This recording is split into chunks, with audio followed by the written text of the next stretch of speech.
Meeting and note that it's being recorded. Okay. The first thing we need to do is introduce ourselves. So I will introduce myself first. I'm Councillor Ted Cassidy and I am the chair of this meeting. I'll ask each of you in turn to introduce yourself. First of all, I'll begin with Councillor Joel. Good evening, everybody. My name is Ashida Joel. I am Vice Chair of the committee and Councillor for the Troon Ward. Thank you. Okay, Councillor Darwood. He's not here yet. Okay, Councillor Holford. Hello, I'm Councillor Elaine Halford and I'm the Chair of Heritage, Culture, Leisure and Sports Scrutiny Commission. Thanks, Elaine. Councillor Joshi. Thank you, Chair, and good afternoon to all. And I'm Councillor Joshi. I'm the Chair of Adult Social Care Scrutiny Commission. Thank you, Councillor Joshi. Councillor Kitterick. He's not in the meeting yet, Chair. Councillor Porter. Not joined yet, Chair. Councillor Thalukdar. Hi, Chair. How are you? Thanks. Can you hear me? Yeah, I'm here. Councillor Introduce your role, please. I'm a acting chair for Neighborhood Scrutiny Commission. So I'm just replaced Jean Kuti, who has passed away. So okay. Thank you. Thank you, Councillor. Councillor Waddington.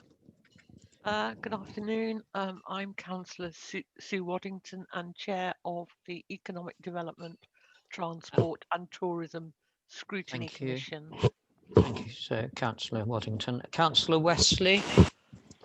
Good afternoon, all. I'm Councillor Paul Wesley, Chair of the Housing Scrutiny Committee. Excellent. And also joining us are members of the executive. Is City Mayor here? Has he joined us yet? Not yet, Chair. He will be attending.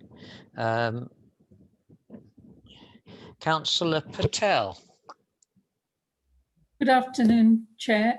This is Councillor Patel. I'm the Assistant Mayor responsible for taking lead on equalities and special projects. Thank you. Thank you, Councillor Patel. Councillor Darwood unable to access the meeting. So I don't know if anybody can contact him. I shall email the link to him again, Chair. Thanks, Angela. Thank you. There are other officers present, but will introduce themselves when they address the committee on their reports. Have I missed anybody? Chair Pyara Singh, I've just joined the meeting just now. It's Councillor Clare. Oh, sorry, Councillor Clare, sorry. Yeah. Would you like to introduce yourself, Councillor Clare? Yeah, Councillor Pyara Singh Clare, Deputy City Mayor for Heritage, Leisure and Sports and Planning, sit also under my portfolio, Chair. Thank you very much, Councillor Clare. Okay. So let remind people that this is a virtual meeting as permitted by law. To enable the meeting to take place while observing social distancing measures. And we have to observe certain procedures. The importance of one person speaking at once is crucial. So I'd ask people to mute themselves until they're invited to speak. And obviously every comment goes through the chair. Sometimes it takes a few seconds to connect up the system. If you are invited to speak, and if I don't mention your name, could you do so, please?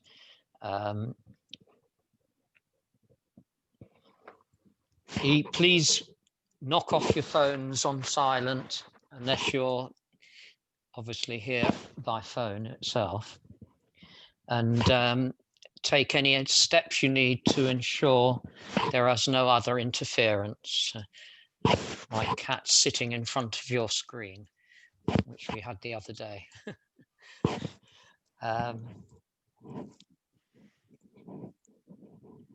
You've hopefully members have had paper copies of the agenda and reports pack, and because it's such a long agenda with 300 odd pages, could you refer to the page in the document when you're speaking, please? If you're referring to the report, make sure you give the page number. Okay. If you lose connection at any point, we'll try and reconnect you.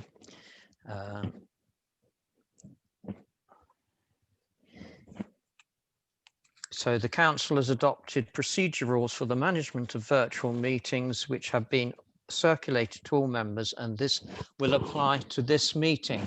And can I welcome anybody in observing this meeting? Thank you. Are there any apologies for absence? It's Jason, Chair. No, none received. None received. Thank you. Right, we are asked, members of the committee are asked to declare any interest that they may have in the proceedings, and we'll have to go this turn by turn. Councillor Darwood? Oh, he's unable. We're waiting for him to get connected. Yeah. Councillor Holford? Yes, I'm a council tenant and I have family members who are council tenants. Thank you, Councillor Holford. Councillor Joel? No interest, Chair. Just to indicate that the City Talking Women's project, my faith community was part of or one of the groups that was consulted on it. Thank you very much. Councillor Joshi? Yes, Chair. I just want to declare that my wife works for the City Council under reablement team. Thank you. Councillor Kittrick here yet? No. Councillor Porter not here yet. Councillor Falukdar. Hi, Chair. I'm Councillor Talukdar. I have a family member who is a council tenant. Thank you. Thank you very much. Councillor Waddington.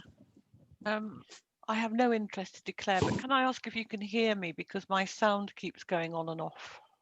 I can at the moment. Great. So that's fine. Thank you. Councillor Wesley.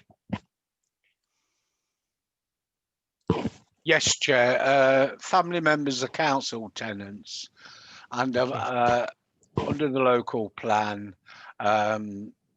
school governor of Boswell Lodge School.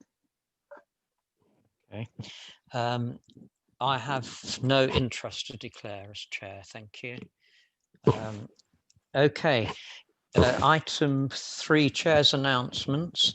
I think some of you may know that our Democratic Support Officer, Elaine Baker, who supports this committee and has supported many committees, including planning and water meetings, will be retiring this month. On behalf of the committee, I'd like to thank Elaine for all her good work and would like to wish her well in her future endeavours. Elaine has been a tremendous support to me over many years in different roles, and I'm sure she's been so generous with her time and advice. So we'd like to wish her all the very best in her retirement. I'm sure that's accepted by everybody. Yes. I note that Councillor Kittrick has joined the meeting. Good afternoon, Councillor Kittrick. Have you any declarations of interest? No, I have no declaration of interest. Thank you, Councillor Kittrick.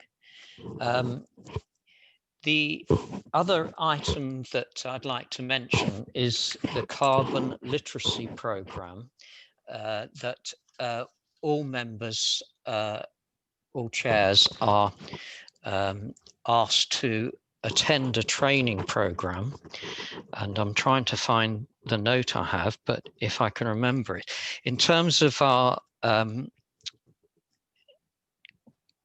work as a council, it's really important that we are up to date on the whole issue of global warming. I've got a note here which I can just quickly read out if I can find it. We declared a climate emergency in February last year and recently adopted a strategy and action plan to become carbon neutral by 2030. One of the actions within the Climate Emergency Action Plan is to train 50 key decision makers, and all members of ORC are included in the first phase of carbon literacy training to be rolled out from January, alongside the executive team and the Economic Development, Transport and Tourism Committee. The carbon literacy training is a nationally accredited training program supplied by the Carbon Literacy Trust and will count towards CPD, postgraduate qualifications. As we know, we are already experiencing the impacts of global climate change here in Leicester, such as increased flooding and summer droughts, and this committee has an important role to play in addressing the climate emergency through our decision making and ways of working. We know the council is already taking actions such as creating a new carbon neutral bus station and insulating our housing stock as set out in the plan. And our local actions do make a difference at an organisational and personal level. By participating in this training programme, we'll be demonstrating our leadership on the climate emergency and supporting the City Council's carbon neutral ambition. So I'm really asking members of the OSC and the EDTT to join that training, and we will have some dates for the new year. When this training has been completed, we will then look to providing training for members of some of the other commissions. So I can only stress how important this is, that we are knowledgeable about these areas. Thank you. Can I move to the minutes of the previous meeting held on September 2020? They were attached to the agenda, and I'm asking these to be confirmed as a correct record. So if you could raise your hand or say yes. Yes. Yes. Yeah. Okay. Thank you. Chair, I think Councillor Darwood may have joined on his telephone. Well done. Councillor Darwood, you're very welcome. Thank you, Chair. Can you hear me? We can, yes. And have you any interest to declare? No, not at all. Not at all. Thank you very much. Okay. Okay. We're only missing Councillor Porter at the moment, so if he turns up, can Angela or Jason let me know? Okay. So in terms of progress on actions agreed at the last meeting, we received an email from Amy Oliver on the 12th of October following the last meeting, which updated all actions from the last meeting. So there is one other addition to that. We agreed that we would have, first of all, can I welcome the City Mayor, whose pictures have suddenly appeared on my screen. Thank you. Did you want to introduce yourself, Peter, just in case nobody knows who you are? Thank you, Chair. Yes, I'm Peter Salisbury, the City Mayor. Very pleased to be with you this evening, and my apologies for being a little late. That's okay. Good to see you. As I was saying, the one of the actions we agreed was that Councillor Sue Hunter would do a presentation on Black Lives Matter at this meeting. We've agreed that it would be more appropriate to have that in the February meeting, so that will happen then. Along with hopefully a update report on the manifesto of the Labour group, which we're obliged to monitor. So that will happen in February as well. Okay, the next item is questions, representations and statements of case. None have been received. Petitions, no new ones have been received. In terms of tracking of petitions, we had a report in the agenda pack starting at page 31, and I believe an update has been sent, which I cannot access at this particular moment. I wonder if any of the Democratic Services team can say what's happening there. Do you want me to deliver that, Jason? Yeah. Yes, there's Angela, an update. please. Yes. Yeah, there's an update on a couple of them in yes, the please, report. Angie, if you could, that would be helpful. Thank you. The antisocial behaviour petition on St Matthew's Estates, that has gone from green to red, and an update sent to the scrutiny chair can actually report the pro forma has been received back and has been signed by the executive lead, and we're just waiting for the final letter to go to the lead petitioner. And the petition received from Zena Zelter to do with climate change and actions recommendations for the local plan. That petition is now marked complete. No further action to be taken. Thank you, Angela. And we're asked any completed petitions will then be removed from that list. Thank you. Okay, we move now to item 9, which is COVID-19 pandemic update. And I think Miranda is going to manage this process of all the different reports from officers. So can I just pass to Miranda to start this process off, please? I wonder if I might just very briefly. Oh, sorry, Peter. Sorry. Yeah. I want to give a very brief chair. I was just going to say that I'm very much obviously looking forward to this presentation this evening, but I'm also just going to be setting up a briefing for all members of the council, probably a couple of weeks' time, certainly this side of Christmas, just to to make sure that others also get the opportunity to ask the questions. But just wanted you to bear that in mind, because obviously there will be that other opportunity a bit later as well to follow up any of the issues you raised tonight. Thank you, Peter. Miranda? Yes, thank you, Chair. So I'm just going to invite a number of my colleagues in turn to just cover off some of the key areas of our response, and then I'll conclude with the last bit of that. So I'm going to start with Ivan to give a bit of an overview of where we are in the city at the moment. Thank you very much. So members, just to really kind of, as you say, give you a bit of an update as the numbers. I know that you are probably watchers just as much as I am in relation to these, but where we stand at the moment, obviously over the last few weeks following the lockdown, we have started to see a reduction in the number of cases that we've been seeing, very much following the national picture in terms of those reductions. So just by way of comparison, so that you have that there.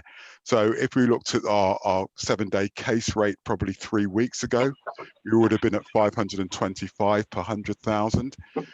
As of this morning, in terms of confirmed data, we are at 296 per 100,000. So quite a sharp decline, but again, as I said, other areas of the country have seen a similar decline, and we are still above the national average, and I will share those figures with you also. But all of the figures are moving in the right direction. The proportion of positive cases that we are seeing have also dropped. We are now at 10.4, percent positivity of those cases that we have, compared to 15.9, which was where we were a few weeks ago when I would have probably been reporting back here. I think one of the key markers for us has always been around looking at the rate in the over 65s. A really important marker in terms of proportion of people that end up in the more severe illness profiles, or should I say the over 60s, not over 65s, the over 60s, more severe profiles. So at one stage, the figures were far more in the region of 410 per 100,000, and now that is down to 213 per 100,000. So again, in that 3-week period, quite a significant drop. But to put it in some kind of context, I should also emphasize that point of what the national picture looks like. So we are closing in, but we have a long way to go. So if you think of the national picture, the 7-day rate on average is 157 per 100,000. The positivity rate is 6.3. And the over 65s is 119 per 100,000. I will type all of these in as I did last time so that you've got those available to you. So I think that the news is that it's going in the right direction. We want to do this at pace. We are, as you know, out and back into doing some community testing, really with the view of being able to case find and try and reduce it in that way. So we are doing that sort of work. Clearly, there are going to be some points that we need to be ready for. We know that there's going to be different points of re-evaluating the tier. We're clearly in tier 3 now since we last left. So obviously we're working as hard as we can at those review points to be seen to be moving in the direction, and hopefully being in a situation where we come out of the current place that we're in. There will be lots of conversations and lots of questions around vaccines. We're at such early stages, and what I would say is that the main responsibility around vaccines sits with our NHS partners in terms of the details, and that's all being quite closely managed at the moment. But I think it is, sensible for us and absolutely appropriate for us to say that this is a real positive for us. It's a really positive development and actually provides us with almost a roadmap on our way out of this situation. I'm going to probably leave it there, Miranda, and just allow any questions at the end that people may want to pick up. Thank you, Ivan. So we'll move through them all, I think, Chair, and then take questions after, yes, if that's okay. So yes. I'm going to invite Martin Samuels now to just pick up on our critical sort of areas, of course, around social care and schools. So Martin, over to you. Okay, thank you, Miranda. Yeah, so I'll cover schools first. So in terms of schools, we're still in the position where the infection rate that we're picking up in schools remains quite low. And it's so far about 1.5% of school pupils have tested positive since the beginning of term. To put that into a little bit of context, what that means is that each week we have on average about 400 pupils are either testing positive or are believed to be positive, and about 150 staff. We're having about a 76% attendance rate, which is obviously so about 3/4 of pupils are attending on any given day. That puts us very much as being typical of our statistical neighbours that are in tier 3. So in terms of the children who are attending, we are very much in the pack in terms of our sort of place in our sort of context. I think the key issue is that although the numbers of pupils and of staff who are testing positive is really quite low, we have a very significant number of pupils and staff who are being asked to self-isolate through having contacts, and it's about 10 or 15% both of pupils and staff at any one time are being asked to self-isolate because they've been in contact. As in the event, very few of those individuals will then do develop symptoms, but it's a necessary precaution. One of the consequences of this is that, in fact, schools are finding it often very difficult to operate through lack of staff. So it is very much, there's a much higher rate of infection amongst staff than there is amongst pupils. And when I said at the start that we were talking about the number of cases we were detecting in schools, it's very important to recognise that we're still in a position where the evidence for transmission within schools is very limited. To a very large extent, the cases that we're identifying are individuals who have picked up the virus in the community, and then the rigorous processes we've got in place are spotting them in school and ensuring that they're able to self-isolate. But we are finding issues in terms of the number of staff who are being asked to self-isolate. This is making it quite difficult sometimes for schools to operate, and we're increasingly finding that children are being sent home not because they have the virus or have been in contact with someone who has the virus, but because the staff who would operate the school are not there. So we're in conversations with Public Health England to see whether it is possible to institute some form of testing for staff, so that those staff who may have been in contact but haven't got symptoms, if it's possible to test them so they can be at work safely. So we're having those conversations. It is nothing will happen this term, but we're hopeful that something may be able to be in place come January. So if I move on then to care homes, we're in the position where the infection rate that we've seen across care homes has been pretty much flat for the last 4 or 5 weeks. So it's, interestingly, that we haven't seen the really sharp increase that we saw in the general population a few weeks ago, but equally, we're not seeing the fall that is being seen in the general population at the moment, and that tends to be because there's a lag in the care home population. So we are doing about something over 3,000 tests a week, about 3,200, 3,300 tests every week. We are identifying about 80 positive cases every week through that. And about 3/4 of those positive cases are staff. And again, exactly the same situation as with schools. We believe the evidence indicates very strongly that these are individuals who are picking up the virus in the community, and then we are spotting them through the rigorous processes we have in place in care homes. There's limited evidence for transmission within care homes, and I think that's indicated by the fact that the number of residents who obviously aren't going anywhere, they're in the care home, so if they catch it, they can only be catching it from people who are coming into the home. The number of residents with the virus has remained at a fairly low level. We have had a small number of significant outbreaks, and these have been dealt with. We've had very significant support from colleagues in public health. We continue to provide significant financial support to care providers, and we're also providing a lot of support in terms of making sure they have PPE and infection control training and other management support.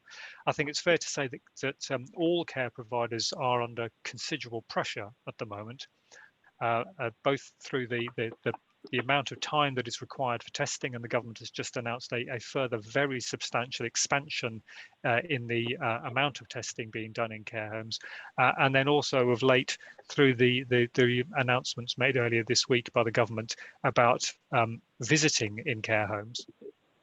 I mean, we're in a position where the government announced that visiting in care homes was now possible as of Wednesday of this week. We are in the position where, in fact, the necessary test kits won't be delivered to the vast majority of care homes for another fortnight. And so it won't be possible for visiting to take place before that has been done. So we are working with care homes to try to manage expectations. So generally, the service is running well. We are being successful in keeping the virus out of care homes, but the service is under a considerable amount of pressure. And I think I'll leave it at that, Miranda. Thank you, Martin. So we're going to move on now to Chris Bergin, Director of Housing, to talk particularly about rough sleepers and any other aspects of housing that are critical at this point. Chris? Okay, thanks, Miranda.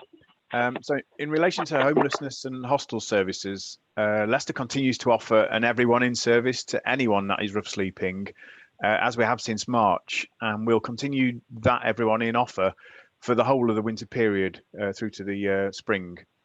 We continue to have outreach rough sleepers services out and working with our rough sleepers in to push and try and get them off the streets. And we continue to work with our partners such as Action Homeless, Inclusion Healthcare and One Roof in order to prepare for our winter arrangements, and have with them been able to generate additional available self-contained capacity as part of our enhanced winter pathway. And at the moment, we continue to utilise the Dawn Centre as a residential-only facility for the safety of residents. So far, we've managed to positively move on over 100 of the occupants out of B&B into more secure and appropriate accommodation, which is good news. However, we now have around 60 individuals in B&B accommodation, and that's mainly because of ongoing new demand. So these continue to be our priority to move on to temporary accommodation, which will enable us to work more closely with them on their support needs and a pathway to more permanent accommodation. The launch of the Rough Sleepers Next Step strategy has enabled us to bid for additional funding, and it's great to be able to report to the committee that the City Council has successfully recently bid for an additional £320,000 as part of the Next Steps programme. That money is going towards feeding into funding 60 additional temporary units, part of our Next Steps accommodation pathway, and these are almost all delivered now. We have also this week, some more good news, had confirmation that we've successful in our bid to what's something called the Protect Pathway for a further £300,000.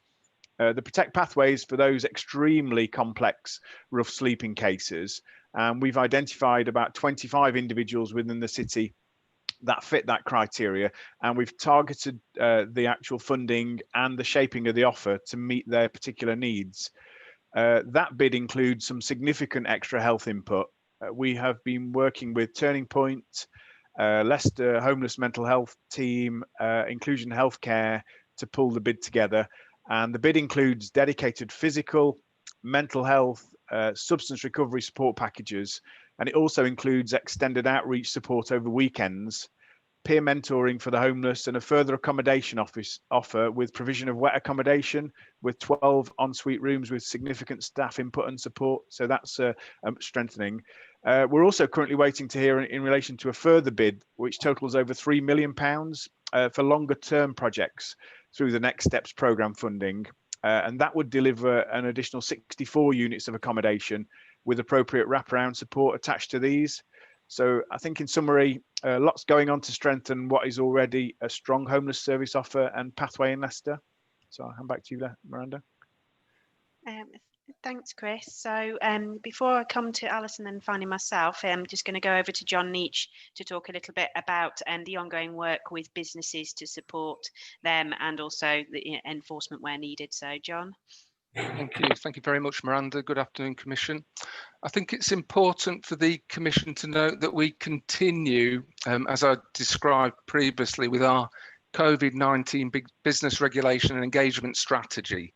The strategy is on 3 main points: supporting the message around testing, conducting surveillance work, and conducting COVID secure checks at business premises, but also continuing to deliver our approach with the police by engaging, explaining, encouraging, and then if required, enforcing.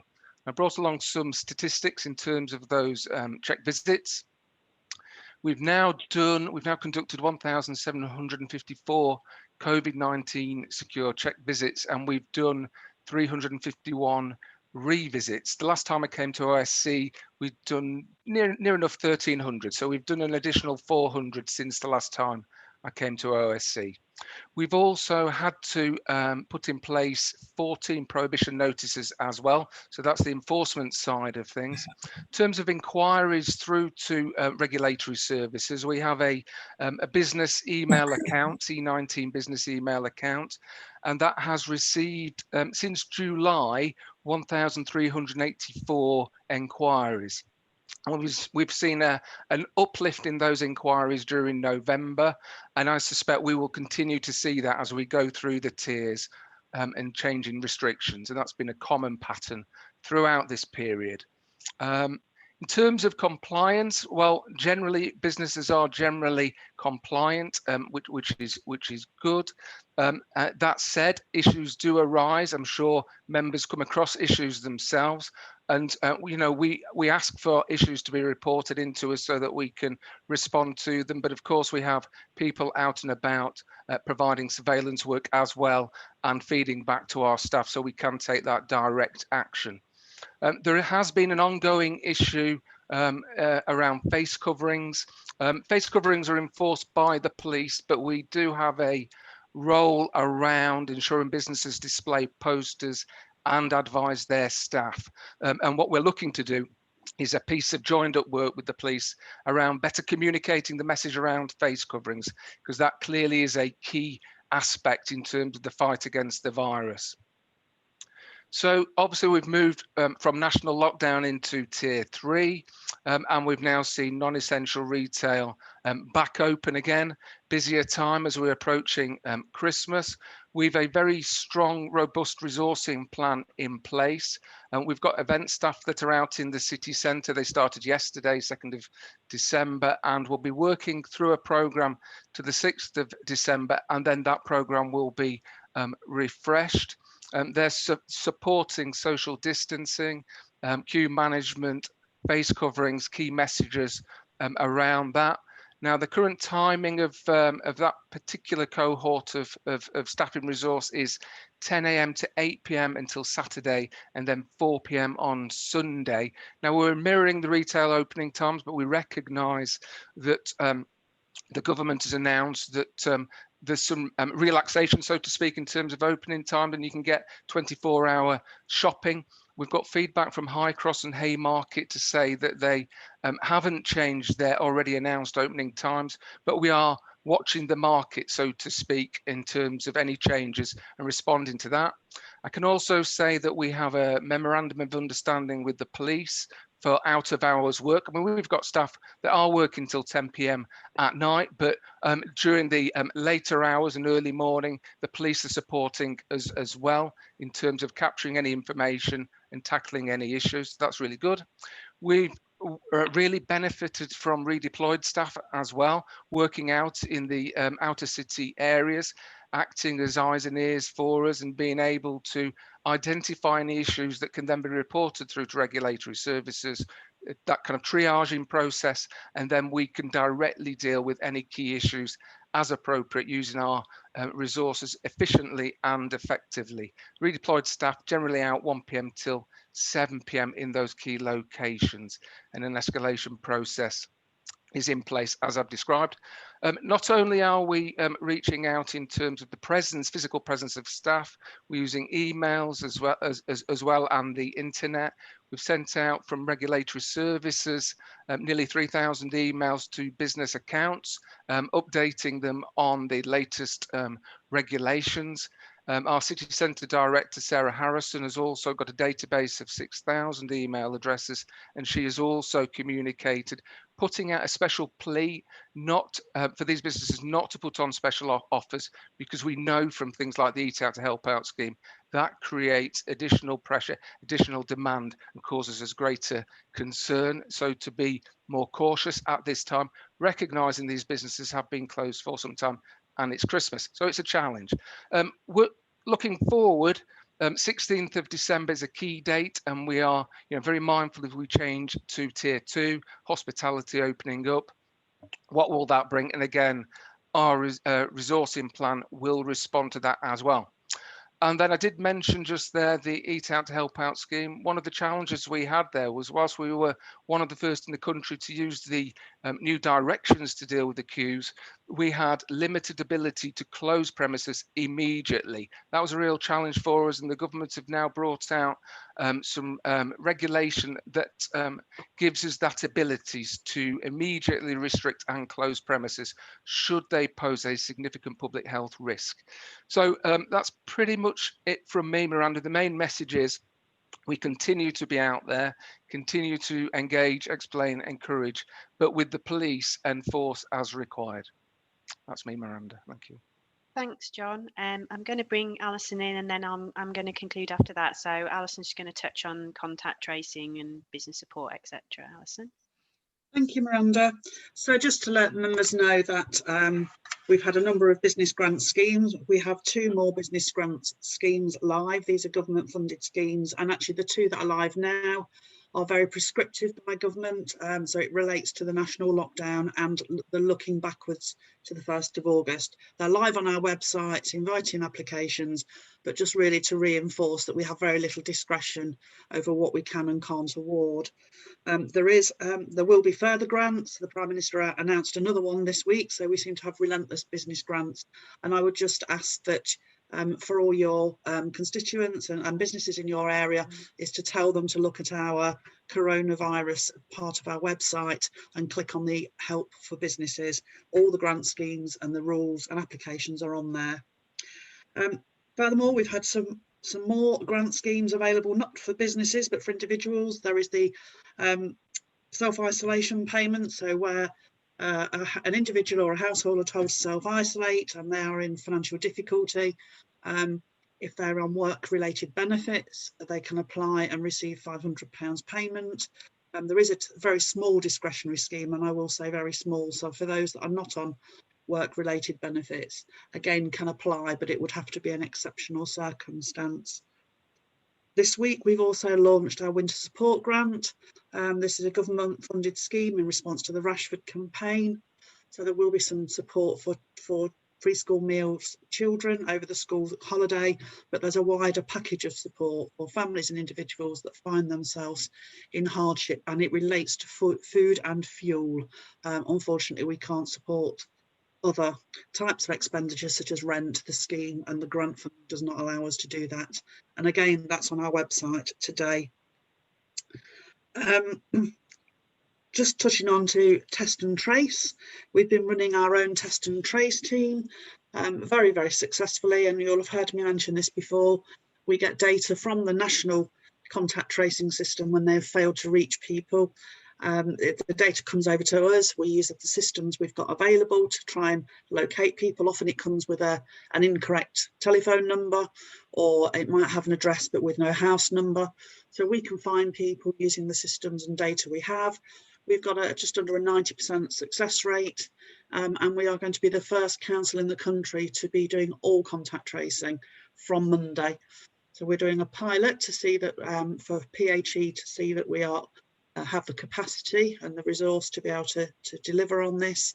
I'm very excited to be doing this project because we believe that we have better arrangements for contacting individuals, particularly with our community languages service. We have lots of diverse languages in the city, and again, being able to find people and give them the right advice and support locally.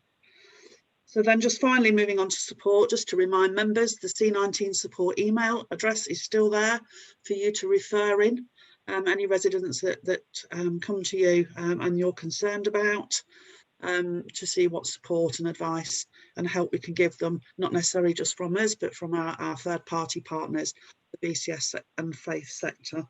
So that email is still there and you can still make referrals in. And just my final point is going to be on what was called shielding, is the clinically extremely vulnerable. Again, the latest advice is on our website, and the advice is that clinically extremely vulnerable people should remain vigilant, should work from home where they can, should limit their exposure to going outside other than for exercise to the shops by making sure that you can go to the shops but go at the quieter times, early in the morning or later in the evening. But the previous advice that in the first lockdown of shielding individuals to stay indoors at all costs is not the advice now, and again that's all on our website. Thank you, Miranda. Thanks, Alison. So, Chair, I'll just finish briefly with a couple of points from my perspective. So, from the point of view of the organisation and our business continuity response, I think generally, obviously, we continue to operate well and adjust to these unusual circumstances with many of our staff working from home. We have saw in the last couple of weeks with the numbers, with this sort of second wave and needing to step up further on our community testing and contact tracing, as Alison just talked about, prioritised redeploying temporarily quite a lot of staff into those efforts, and we really see that as a very critical priority. So we've got it's very much a corporate endeavour supporting that part of the response. What that does mean is that some of the services that could open fully now and that we've moved from the national restrictions are not at this point, just whilst we prioritise using our staff and our resource to support those aspects of the response. So just to help members understand that we've had to prioritise a little bit around that to make sure we've got sufficient staff to cover those really essential elements of the response. But in many respects, the organisation continues, as I say, to adapt well. The Local Resilience Forum that I've mentioned before continues to meet very regularly and to coordinate the response across the wider Leicestershire and Rutland area with our key partners, our other local authority partners, police, health and others, so that we have that very much joined up response. And we're also in this critical winter period where we are more likely to see potential incidents, for example, arising from winter weather. So we're very much conscious of having a regular, what they call battle rhythm, don't really like that term, but a regular meeting cycle, so that we're making sure that we're on top and ready to respond should there be wider issues, because it is particularly this time of year when we may see some of those issues like flooding, for example. And then from my own teams, the communications response and the engagement response continues to be really, really key in working with all other elements of the response, really. And the communication side has remained very busy. I think the challenges we face around communications will be reiterating to people the importance of continuing to follow the existing measures whilst, you know, they've heard that a vaccine's here and think that's the immediate solution. That is going to take quite a bit of time to roll out and make a difference, and in the meantime we must not relax in terms of following those important measures and getting that across to people. The other thing we're really trying to reiterate to people is, even though the government has said you can get together at Christmas, is to really think about whether you should take that risk, whether you should risk putting others and particularly more vulnerable family members, exposing them potentially to the virus, and really just kind of thinking about what you're doing and why you're doing it. And then similarly, as we get to New Year, which is obviously a time again when people may get together, is emphasising that.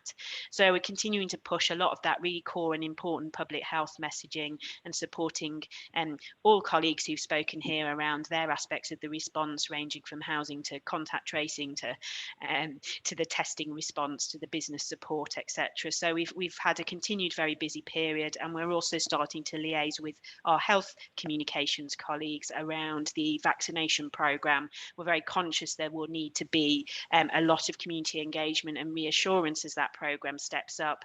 And I think as a local authority, and with all the work we've done on community engagement throughout the pandemic response, we're well placed to support particularly the health colleagues in the NHS in getting those messages out and helping make sure that that comes across.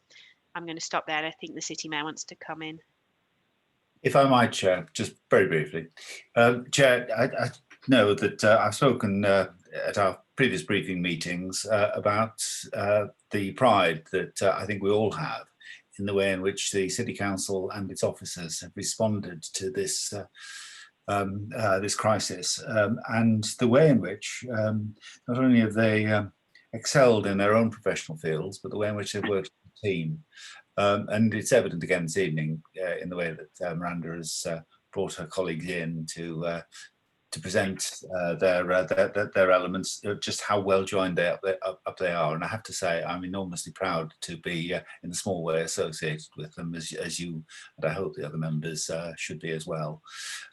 Chair, I just wanted to return to one particular piece of, I think, remarkable good news in what was being told there, because of course the challenge of the virus remains, and although Ivan was saying that figures are moving downward, we want to be able to do all we can at a local level to be effective in combating that virus. And one of the most intense frustrations, and you've heard me talk about this both to you, in private as well, but also in the media very much, about the frustration we've had about the tracing of contacts of those who test positive. It has been something that I found not just frustrating but baffling as to why the government has invested so much faith in a national tracing system when it has so evidently been failing to deliver effectively, and we all know the very low percentages that they managed to achieve, while leaving us and others at local level waiting around for the information to come to us after that national failure has taken place.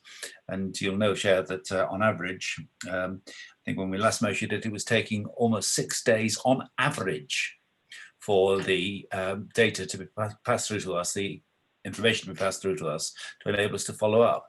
Well, of course, you know, those are 5 or 6 days when positive contacts are themselves moving around in the community, perhaps in most cases unaware that they are posing a risk to their work colleagues, their family, their friends, and are not alerted to the fact that they need to be isolating and not supported in the business of isolating, because the most they will get, if they do get contacted at all, is a remote phone call from somebody who doesn't know them, their community, or their circumstance, or indeed what is available in the local area to support them. What Alison announced this evening is something that is a major breakthrough. I hope it is as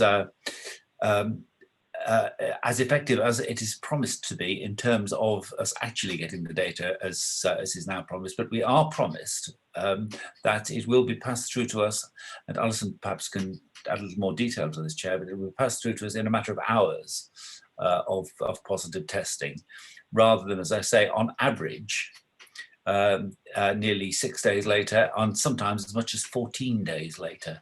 And that will mean that we are able to make that contact tracing effective and do something, I think, very significant to contribute to preventing the onward transmission of the virus.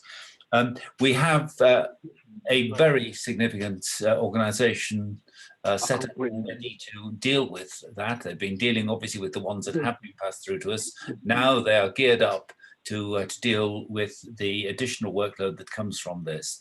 And I know that we're all determined to use this advantage that we have. And I'm very pleased that after all the pestering, and I have been pestering Dido Harding and her colleagues, and officers have been pestering their colleagues at a national level to pass this through to us. I'm very pleased that we have been successful in enabling Leicester to be the very first local authority to have this arrangement, and I'm sure I speak on behalf of other local authorities, to hope that we are not the last, because I'm absolutely convinced that using our local expertise, our local people, our local knowledge, and our local, particularly our public health skills, but supported by people from other parts of the council are available, we really can use this to make a very significant difference.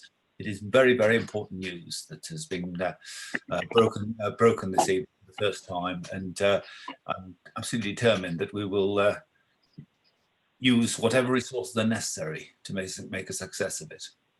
Thank you, Chair.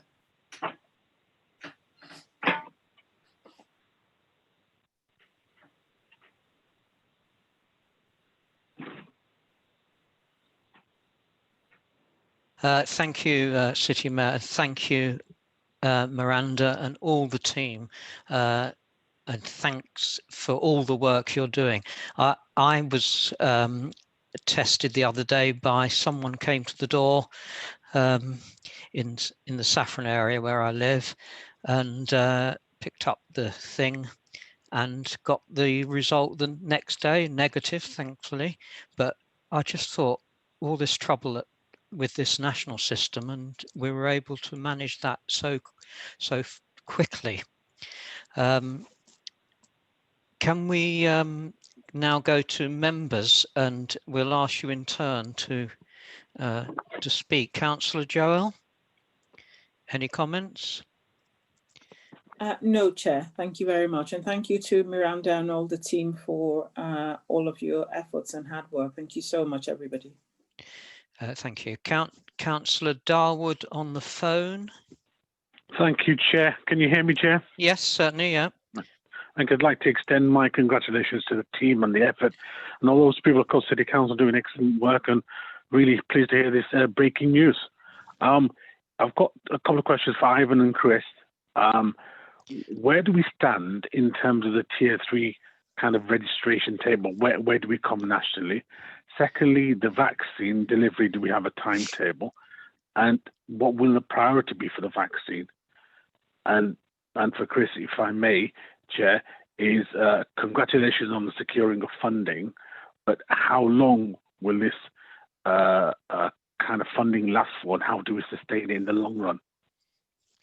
Okay, we'll ask a few in turn. Councillor Holford.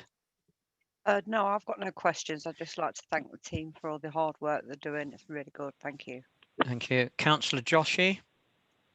Yes, Chair, thank you so much. First of all, I want to congratulate the entire department for doing an excellent work during this crisis. And we are in the 10th month now, and the amount of work all the officers and this respected departments are doing is commendable, and my congratulations to all of them. A couple of questions which I would like to ask is that I believe that the frontline workers within the National Health Services are going to be provided or have been provided with self-test kits so that they can test themselves, send them off to the lab and receive the results, either negative or positive. Are we going to do something similar for our frontline workers? That's one question. The other question is that these quick testing kits, which the government are providing, are we going to provide them to, or is the government going to provide them to the care homes, our care homes, and also privately owned care homes? Naturally, this will put huge financial impacts on the privately owned care homes as well. So what is the situation with that? And the other question which Councillor Dawood has already asked is the timetable of the vaccination program. And the last question, which is something that is of an importance. First of all, I want to congratulate the scientists for making the vaccination available. And I'm so glad, and I'm sure everyone is absolutely thrilled that we have a vaccination available to protect all the citizens. But naturally, there has been reports from other countries, especially from USA, putting a big question mark on the way the regulators have authorized this vaccine, how safe it is, and question marks have been thrown into this. I for certainly will, if I offered one in the near future, will take one, naturally, because I want to protect myself and my families and friends and colleagues as well. So if we can have a reassurance on the vaccination itself, on its safetiness, it will be very much welcome. So we can also inform the constituents when they call us or ring us, because a lot of this has been talked about in the last few days. Thank you, Chair. Okay, Miranda, I don't know if that's Ivan's got several of those to answer, I Yeah, guess. I think it's most of them are Ivan and one for Chris, so perhaps Ivan will kick off. Yes, I'll go first if I can. So just in relation to the question around tier 3, where are we? So we have been stubbornly stuck in 14th position in the country, been in that place for a number of weeks now. I think we reported before that given our profile, we really wanted that kind of gap, that stopgap during the half-term week. Those in those 2 weeks would have worked much better for the city. I think that was what the recommendation was at the time, because at that time we were sort of 73rd in the country, and it seems that wherever you've stopped is where you've stopped. So we were as we went up during those additional weeks, that created some challenge for us. But yes, we are in the 14th position and holding, but a lot of work to still do to sort of move us down further from that. It comes back to some of the community testing that we're doing. That's the rationale to try to reduce those levels. We may have a bit of an up spike as we go, but what we're trying to do is find those cases, and as Peter said before, giving them the information, getting them to isolate, and that will be the way that we'll move down. In relation to the conversation about self-test kits, so these so-called lateral flow devices, I think you know that we've had a delivery of those devices within the city. It requires a number of elements before you're able to use those. So not only the test itself and the hardware and the barcodes and all of that goes with it, but actually it also requires you to use it within a way that is commensurate with the license. The license as it stands doesn't allow you to use it on a door-to-door basis. So we are working very hard with Department of Health and Social Care to look at what the options are in order that we can use those in the way that we would like to. But on that key point about using them in high consequence services and settings, absolutely, that is one of the areas that we're looking at very closely, how we might be able to use those with key members,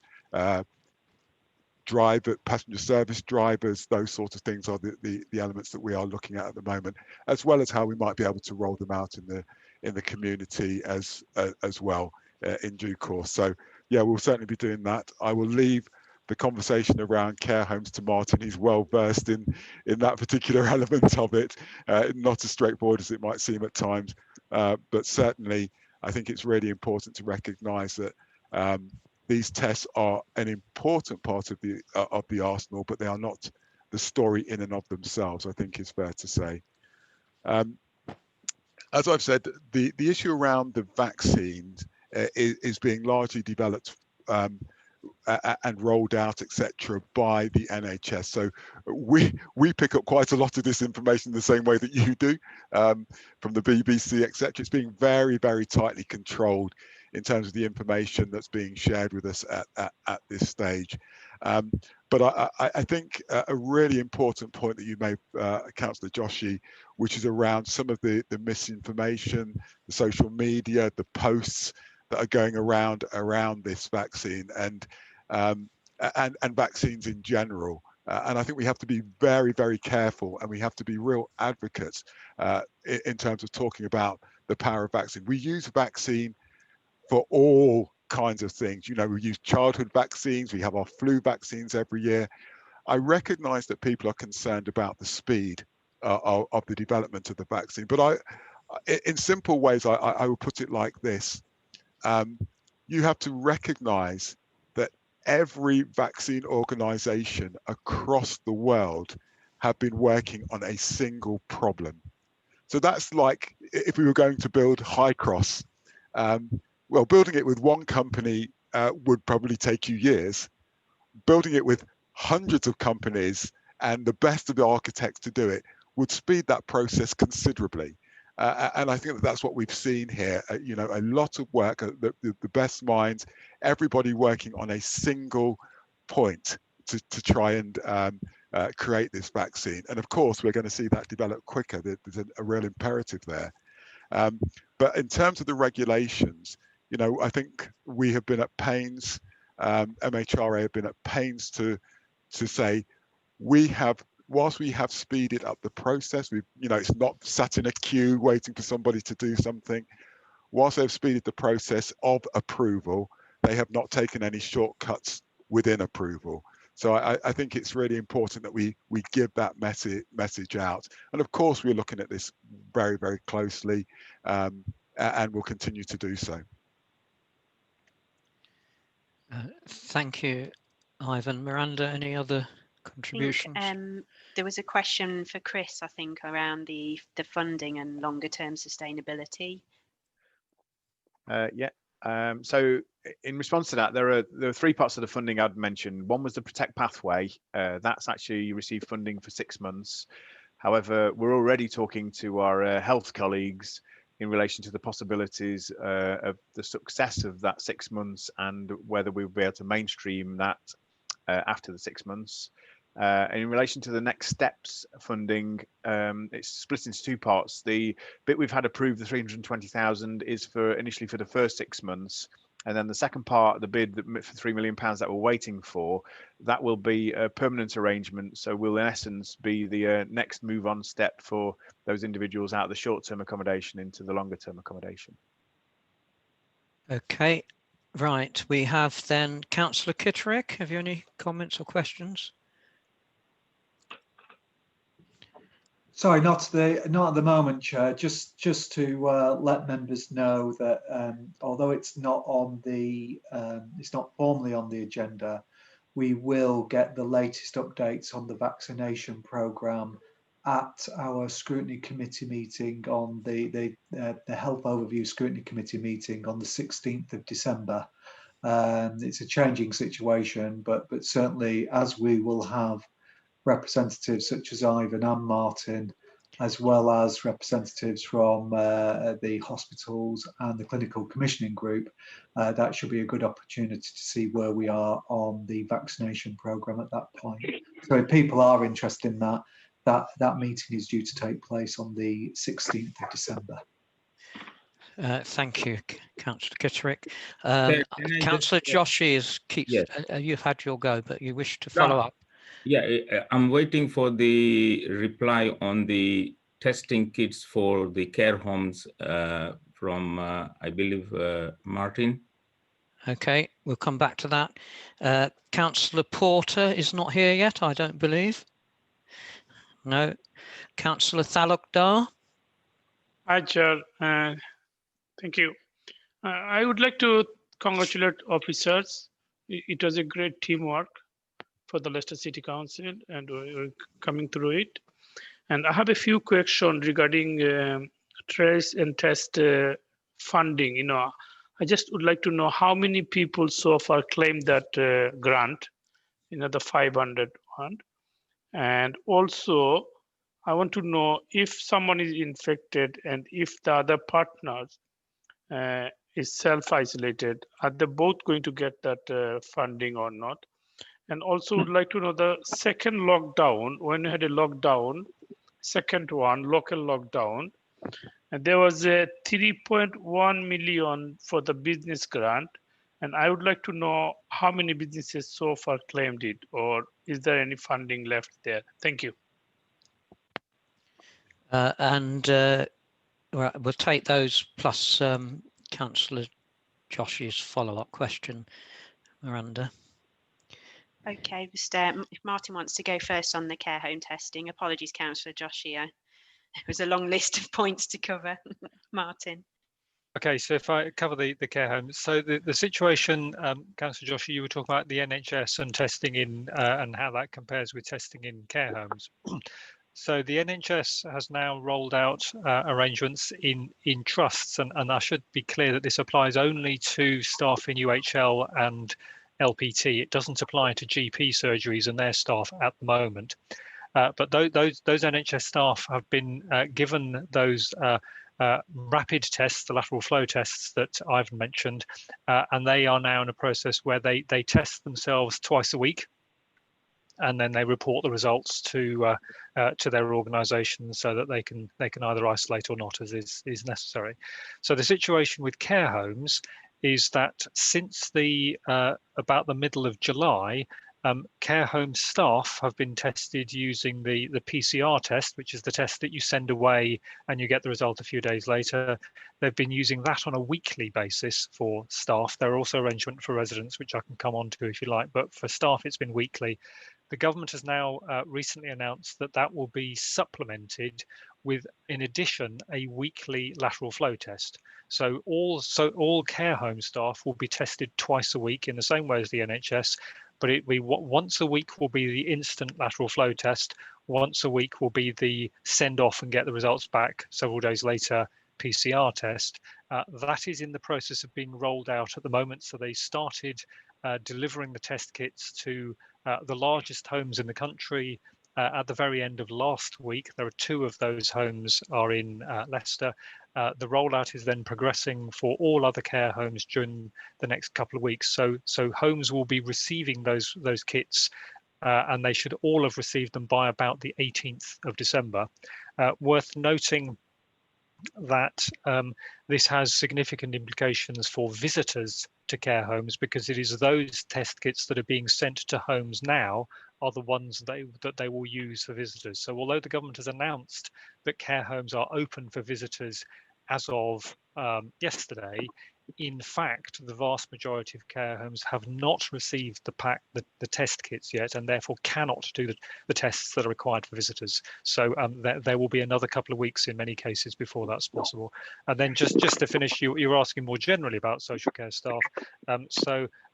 Domiciliary care staff have just started the process of being tested once a week through the PCR test. So the vast majority of adult social care staff are now being tested once a week, and will shortly for care homes will be being tested twice a week, which will keep them in line with the NHS. Martin, and I think the other questions then related to around the claims for self-isolation support and business grant support. So sorry, that's you, Alison. Thank you, Miranda. So on the test and trace support payments, there are 2 schemes I briefly touched on. The main scheme is you're either eligible or you're not. So if you're in receipt of a working related benefit and have the evidence around either a positive test or a requirement to self-isolate because of contacts, then you're entitled to receive £500 payment. So at the moment, as of yesterday, we've had 298 successful payments, applications and payments. So we've paid out £149,000. We had an initial allocation of 190,000, but this scheme, because you're either entitled or you're not, government will reimburse us for level of spend. So obviously for those that are entitled, we do our utmost to make sure we pay. On the discretionary scheme, we have a fixed sum, 114,000, and once it's gone, it's gone. The government have reconfirmed to me today, after I asked them for more money, to say you won't get any more money. So as of yesterday, we paid out 114 claims on the discretionary scheme. So it doesn't sound an awful lot, but just to let you know that my staff have got some 367 mainstream claims that they're processing and reviewing, and over 300 discretionary claims. So whilst in total we've paid out 400 and just over 400, we've got some 670 claims that's still being evaluated. So yeah, quite a lot of pressure on that one. On the business grants, all previous schemes are closed. So even our unique pot of local restrictions money, government required us to have an end date on those schemes. So all previous business grant schemes are completed. The two new ones that are on the website at the moment total some £9.8 million worth of grants. They relate to the national lockdown period, so the 5th of November to the 2nd of December. And then also looking back to the 1st of August for those businesses that were required to close. And again, the definitions of required to close the governments, and I have to say, we've done quite a lot of challenge, because a business might not find it financially viable to open because of poor trade. But the grant schemes are clear. If there was a requirement to be closed, you're eligible for a grant. If you weren't required to be closed on some of the grants, you can't receive a grant. But they are complex, and the schemes are on the website along with the policies, and please just email me directly or Colin Sharp if you have any particular queries on those schemes. Thank you. I think that's it. Councillor Waddington. Thank you, Chair. Yes, I'd like to share the sentiments of my colleagues in thanking all the staff of the council for the very hard work they're putting in. It does show that the government putting a pay freeze on our council staff are not understanding the major contribution that councils are making and other public servants to the situation. It's very sad. I wanted to ask about these lateral flow tests. We've heard from Ivan that they're going to be supplied to us, or they could he please explain how many have we received, and are these under the control of the council? When will we see a plan about how these are going to be used and where they're going to be used in the city? Okay, and Councillor Wesley. Yes, I'd just like to thank all our staff and echo Councillor Waddington's on the pay freeze of all our frontline staff. I think it's absolutely appalling what the government's done, especially it's now going to cause more poverty, which is ongoing, which will cause more need on the benefit section. So they're just really, the government have cut their own throats by doing it. Our staff work entirely hard. And I'd just like to echo everybody, and especially in housing, the hard work that everybody's doing, especially helping the homeless people. But that don't mean to say every other department are doing, I'll echo the Mayor's views, a fantastic job.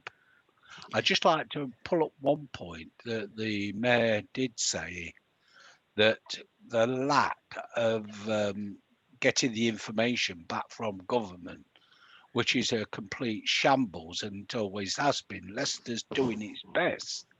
But at the same time, when you've got a government really making a lot of rhetoric, but no actions. And I just want to come to Ivan.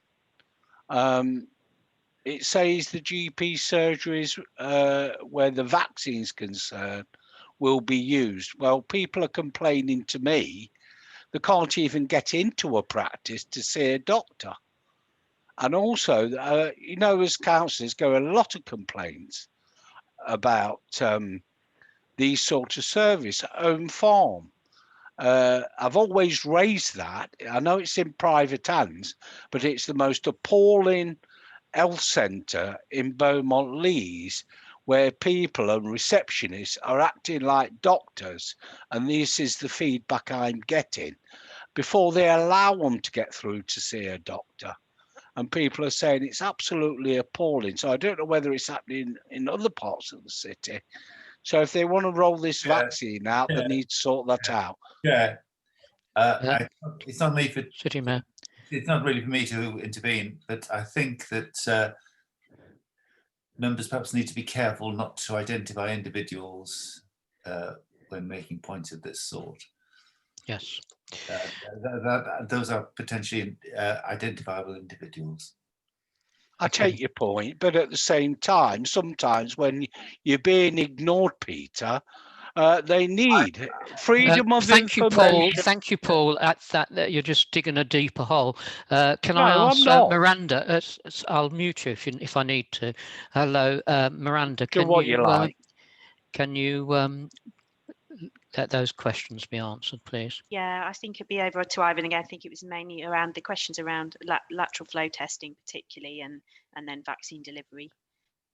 Yes, thank you very much. So Councillor Waddington made some really useful points there, and thank you for the chance to do this. So as you know, where there are two, the two tests that are really applied are the PCR test is the one that you see routinely in your testing stations and what we've used so far, and of course these lateral flow devices. I think that the view is that obviously the PCR tests, which are very accurate, quite accurate in terms of what they do. Lateral flow is new. So with the lateral flow, it comes with a whole set of conditions about how and where you can use them. So we have been actively developing that plan, and we've had we've had some pushback on elements of our plan because you can't use it on that door-to-door approach. Clearly, we're not given the sort of resource that Liverpool had to develop lots and lots of testing centres across the city. So really, we are working on a plan that works for us as a city. Very, very keen that when we do this, that we do something that is good for us, fits in with the plans that we currently have, and we're not just doing it as a sort of soundbite. So in terms of our timings, we have put in an expression, a formal expression of interest in terms of how we develop our tier 3 lateral flow plans. We had 2 discussions yesterday about it. We are continuing to have discussions, and I think in any realistic sense, we would probably be using lateral flow instead of PCR post Christmas. We have a push out. There is a push out of 10,000 tests to local authorities. We have more than that available to us, but we do want to make sure that we're using them according to our population's needs, and we're not increasing inequalities by just putting them out anywhere. So we are developing the plan. We will bring that plan back, but I'm struggling with the timings to provide that with you precisely, Councillor Waddington, because of the many conversations that we're having with DHSC about what we can include and what we can't include locally. We're still in the process. Chair. Peter, sorry, City Mayor. Yes, in fact, Ivan and I and others are planning to talk about this within the next few days. The difficulty is that there are constraints put on how we can use them, but it doesn't mean that we can't get on with the PCR testing done and ramping that up in the short term. But we do need to develop a way that works for us in Leicester of using the lateral flow tests, which is inevitably going to be different from the way that they were used in Liverpool and they might be used elsewhere, just given our particular circumstances. But we will be talking about this next few days, and just to give an assurance to Sue, as soon as we have got a preferred method of using them and a model that will work for us, I know Ivan will want to share it widely with members. Can I just, Jason or Angela, can you let Councillor Porter into the meeting, please? Yes, Chair. Thank you, Angela. Thank you. Okay. Any further? Yes. So just in relation to the point sorry, that Councillor Wesley made in relation to the vaccine rollout. My understanding, Councillor Wesley, and as I said, I'm picking this up just as you are in some ways. There are a number of ways that they are proposed to do this. I think general practice is one of the ways, but they're also talking about larger scale vaccination centres and points to be able to do this as well. So it won't be just it won't be just a reliance on primary care. I mean, this is going to be the biggest vaccine rollout that we've ever seen in history. So there's going to be quite a lot of learning in this, I think. But your points obviously are points that we have raised, and I will continue to raise in any meetings that I'm involved with around the vaccine. Ted, can you hear me? Can you hear me, Ted? Nigel, Councillor Porter, we can hear you. And before we continue, have you any interest to declare? Not at the moment, but if I have, I'll certainly let you know. Don't worry about that. Thank you. Well, could I ask Ivan a quick question while we're... You may, yes. All right, cheers, Ted. Thanks for that, Ivan. It was actually a point that I made at the last meeting, because the concern was with the figures that you produced.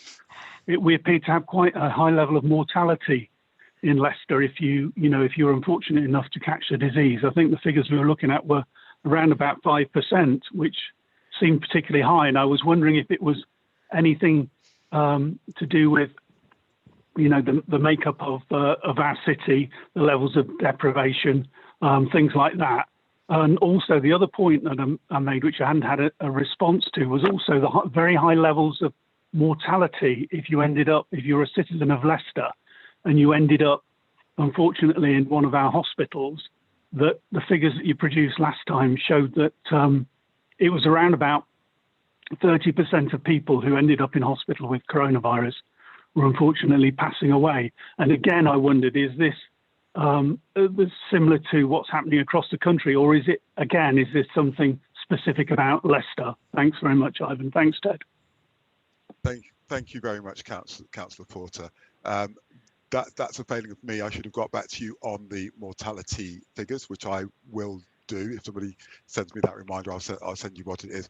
What I can say, Councillor Porter, is looking at the data that we have, that the city is not considered to be an outlier. But please give me the opportunity to go through that in more detail, particularly considering some of the newer data, and I'm more than happy to share that with you. Cheers, thanks very much. Thank you. If I might, just suggest, and I'll indeed to other members, that between meetings and between briefings, the council's own website does have a very significant amount of data that's available, which it does include, sadly, figures of mortality and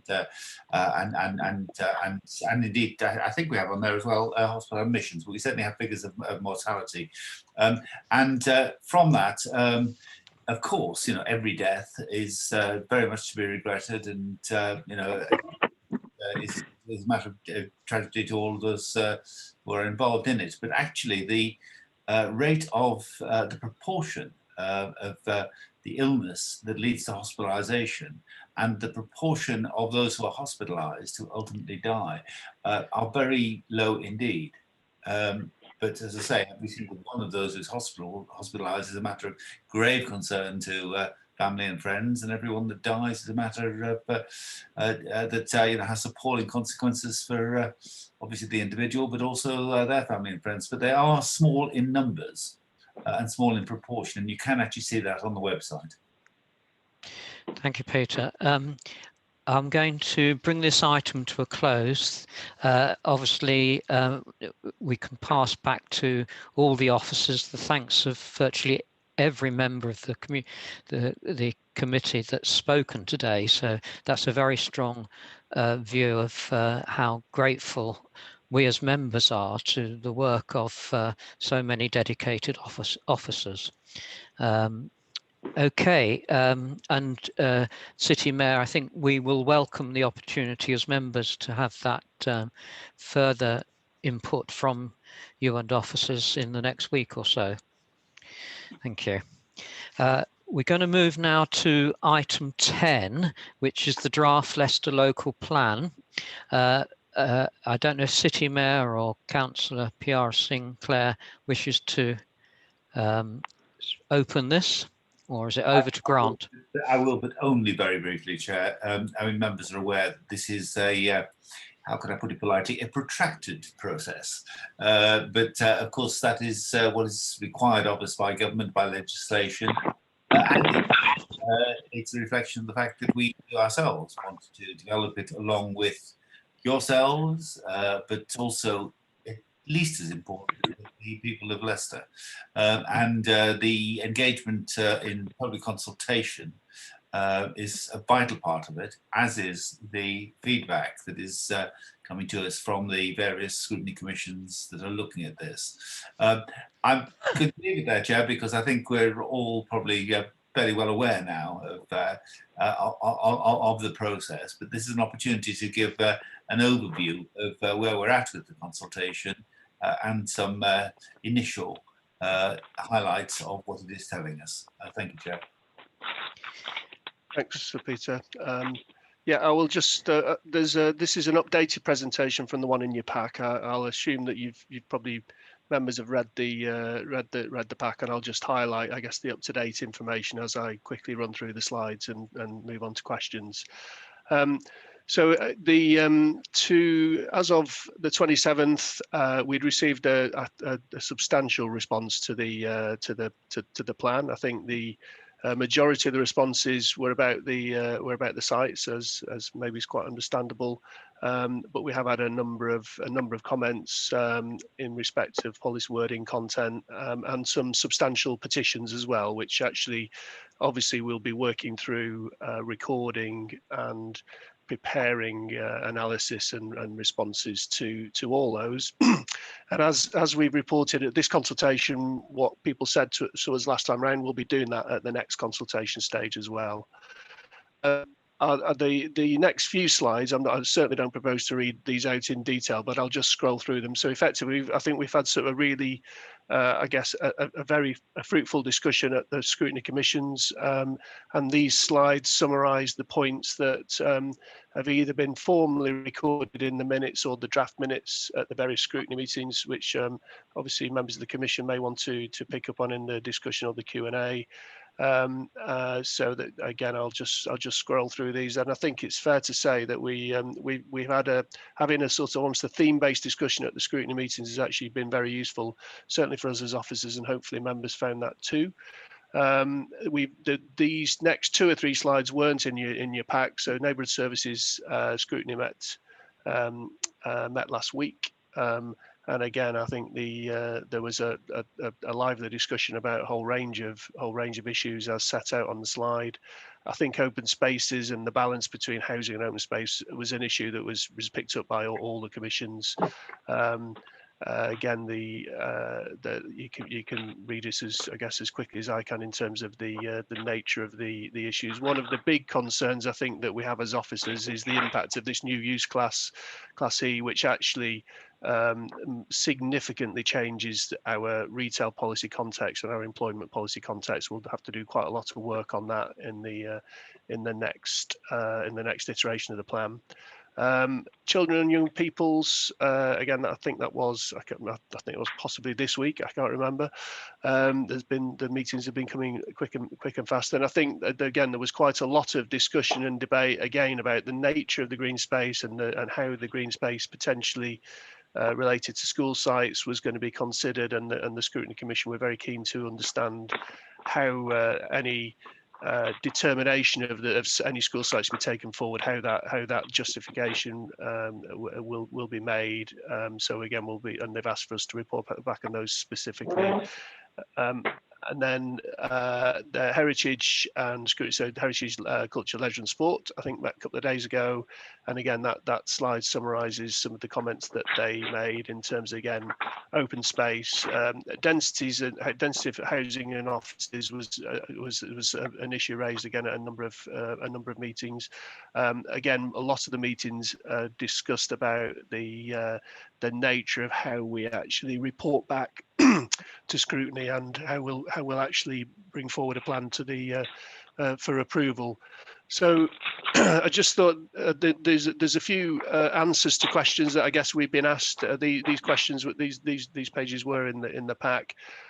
We don't think it makes sense to wait for the white paper, and we've set out a few reasons which members may want to pick up on in the discussion. Neither do we think that the new government's housing calculation will actually work too much in our favour. The reports indicate that there's going to be more of an urban focus in the next iteration of that housing target. So again, we'll be able to pick that up in the next plan. We've tried to set on that slide areas of work that officers are already beginning to think about in terms of what are we working towards in terms of the next consultation to be undertaken next summer, autumn, and again, I'm happily answer any questions or comments on any of those areas of work that we're already on with in terms of working through the process. So just to summarise that this is only one of a number of consultation stages. There's a very important opportunity next year for us to present and hear views, comments on, I guess, a more substantively developed plan, and that will then be tested at an examination in public which the government will hold, and again there'll be further opportunity for public scrutiny at that point there. So again, we're keen to progress what, as I say, what the City Mayor says is unfortunately quite a lengthy process, but it involves substantial engagement. And again, I think that slide just confirms what we've said, I think, in the previous scrutiny commissions. So the consultation finishes next Monday. And we'll then say we work on a revised plan, which will be approved by full council in the spring next year to be out to consultation summer autumn, with hopefully adoption in summer autumn 2022. With that, Chair, I'm happy to answer any questions. Thank you, Grant. Members in turn. Councillor Joel. No, thank you, Chair. Thank you very much. Thank you, Grant. Thank you, Councillor Darwood. Thank you, Chair. Two questions really, in particular related to 3C and the engagement process. I understand I'm still going through the consultation process, but is there any plans, because it's such a wide-ranging document over the next 15 years, to incorporate any kind of citizens panels to look at this local plan? And secondly, just want an explanation of what we mean by, on page 34, both these issues, without an update local plan would have less control over new developments. And all 3 points, I just want an explanation of what we're saying here. Thank you. Councillor Halford. No questions or comments, Chair. Councillor Joshi. No, sir. Thank you. We've had our feedback during the joint at ASC and Health Scrutiny Commission, which is in the report. Thank you. Thank you very much. Councillor Kitterick. Thank you very much, Chair. I was a little bit surprised to see the slide which said when it looked at the General Hospital site, it didn't actually say that we were actually quite concerned about the proposal to build houses on the General Hospital site, as it would deprive the city and the county of space for acute hospital services in the future. It is quite interesting that the local plan is meant to run for a period, I believe, 15 years up to 2035, but the hospital's consultation merely plans on the basis up until spring 2024. So they appear to be selling that land, or looking to sell that land, on the basis that really they're not really looking beyond 2024, when we know that the population in the city and the county will grow in that time. So I'm slightly surprised at that concern, which is quite deep concern, because it's planning both for the city and the counties of Leicestershire and Rutland's needs. Just on a bit of a side one, in terms of providing extra provision, again, I floated this before. I really look at the Freeman's Common area. I was down there the other night picking up a drill bit from Screwfix, and it really does seem, I'm not quite sure why with Freeman's Common that doesn't come into play when we're looking at potential sites for provision, because most of it isn't really light industrial. A lot of it is warehousing. And I'm wondering that over the life of a plan with 15 years, whether we should look at that with a view to housing.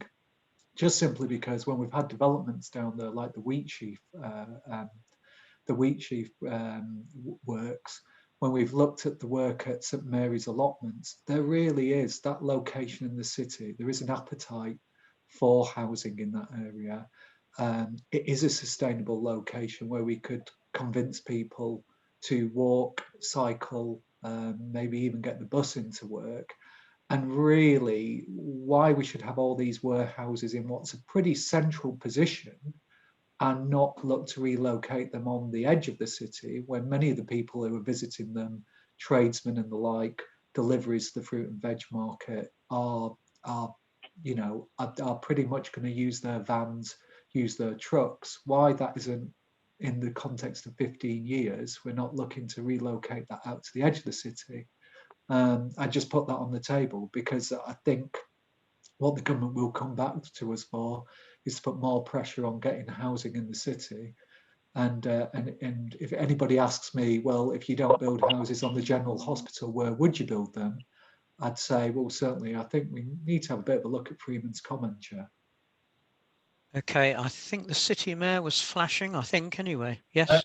Yes, Chair. Just sort of, very briefly. On the General Hospital side, I think there is a discussion to be had about, whether there is within the local plan the need for us to protect all or some of that site for hospital purposes in the future. And I have no doubt that during the weeks and months ahead, it's an issue to which we will be returning.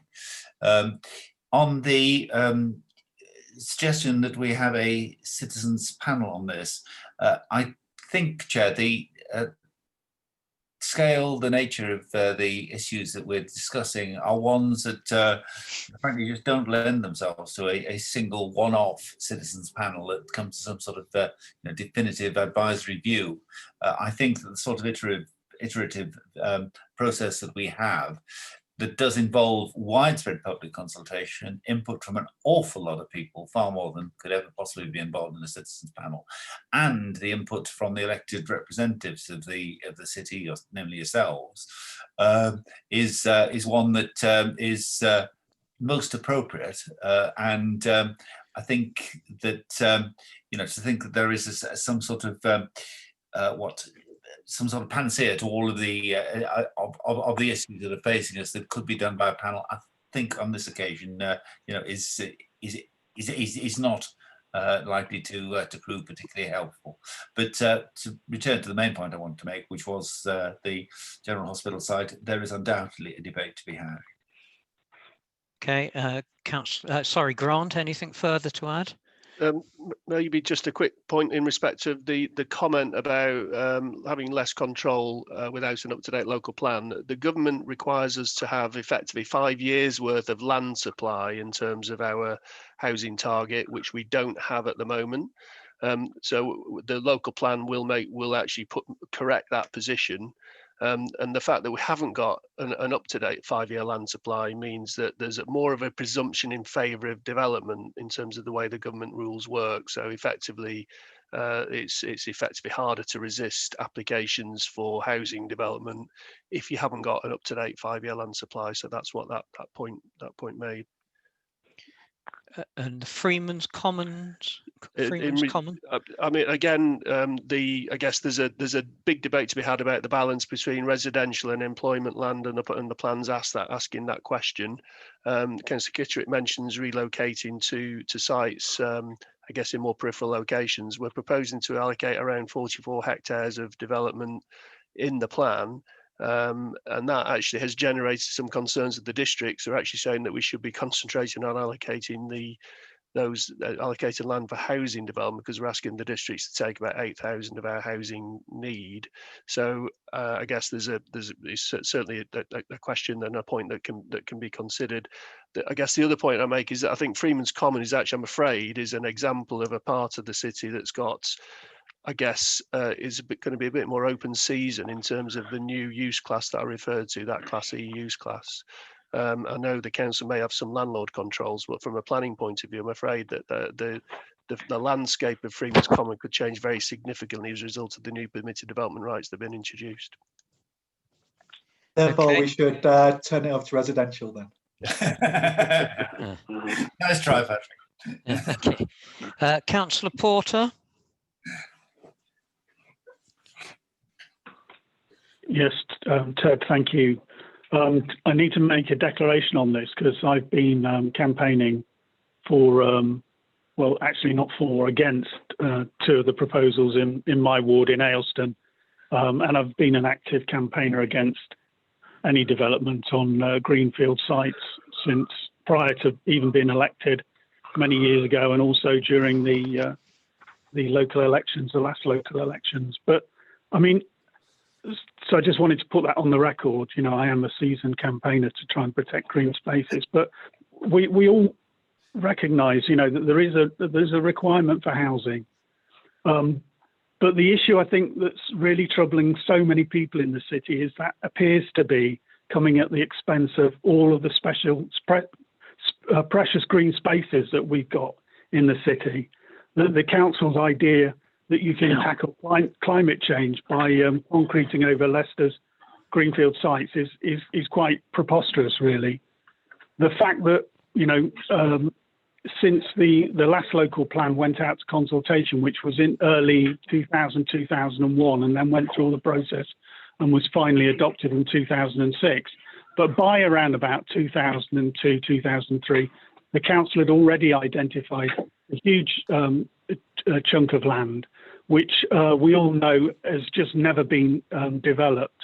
And I think even to this day, the council's still struggling to get this piece of land development developed, and that's Ashton Green. I think the original allocation was for about 3,500 houses, and you would have thought by now, since 2003, 2002, that would all be done and dusted, and that would be a filling part of our housing requirement. But the council's just failed to get on top of it.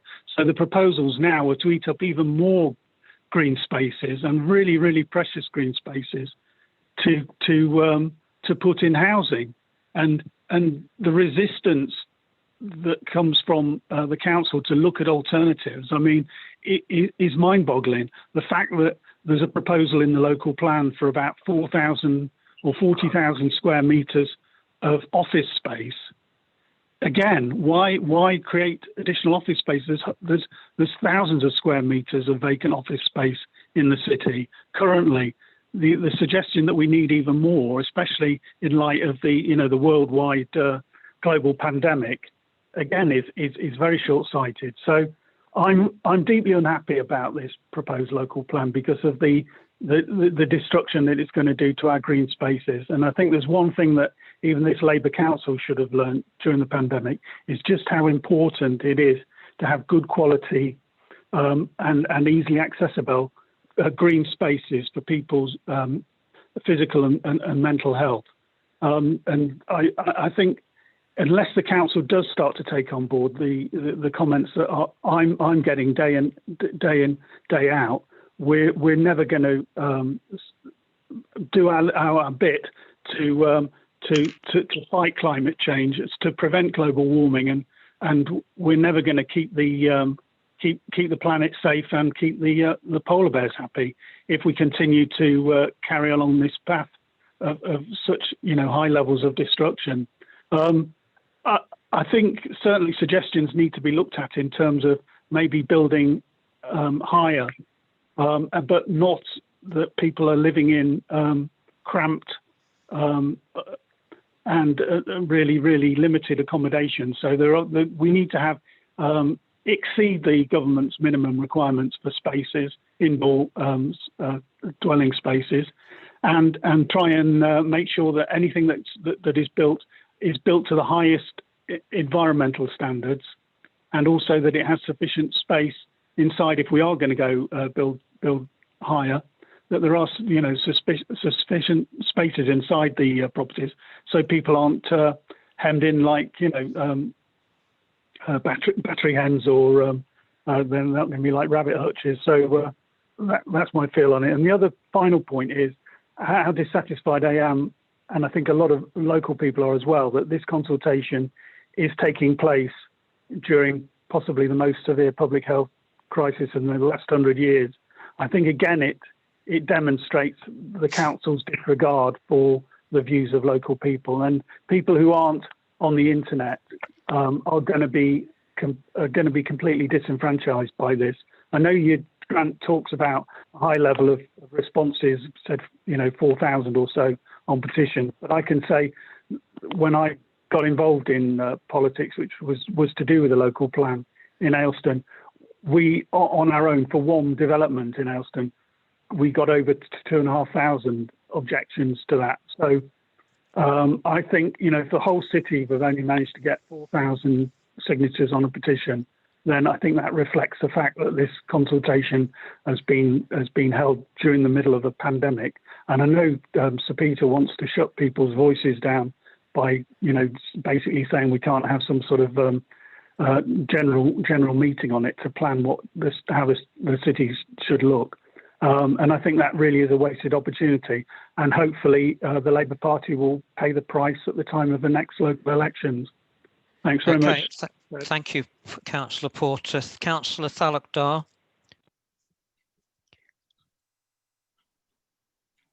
Hi, Chair. Can you hear me, Chair? Yes, yes. Yeah, I have no question.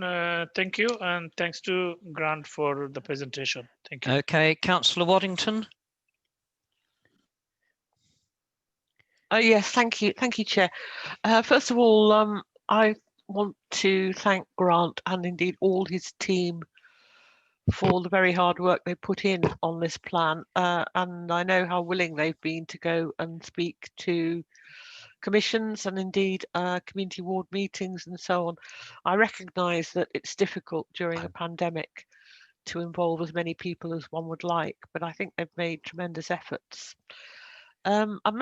We had a good discussion about this at the Economic Development, Transport and Tourism Scrutiny Commission. So I just want to really make 2 points.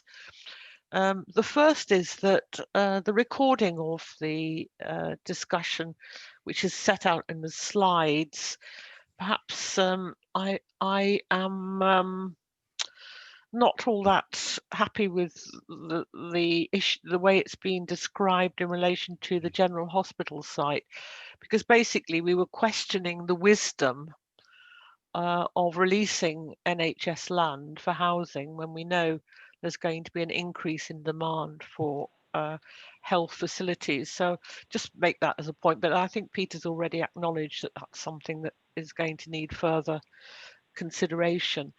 The main point I want to make is about brownfield sites, which are mentioned as needing further examination in the next iteration of the plan.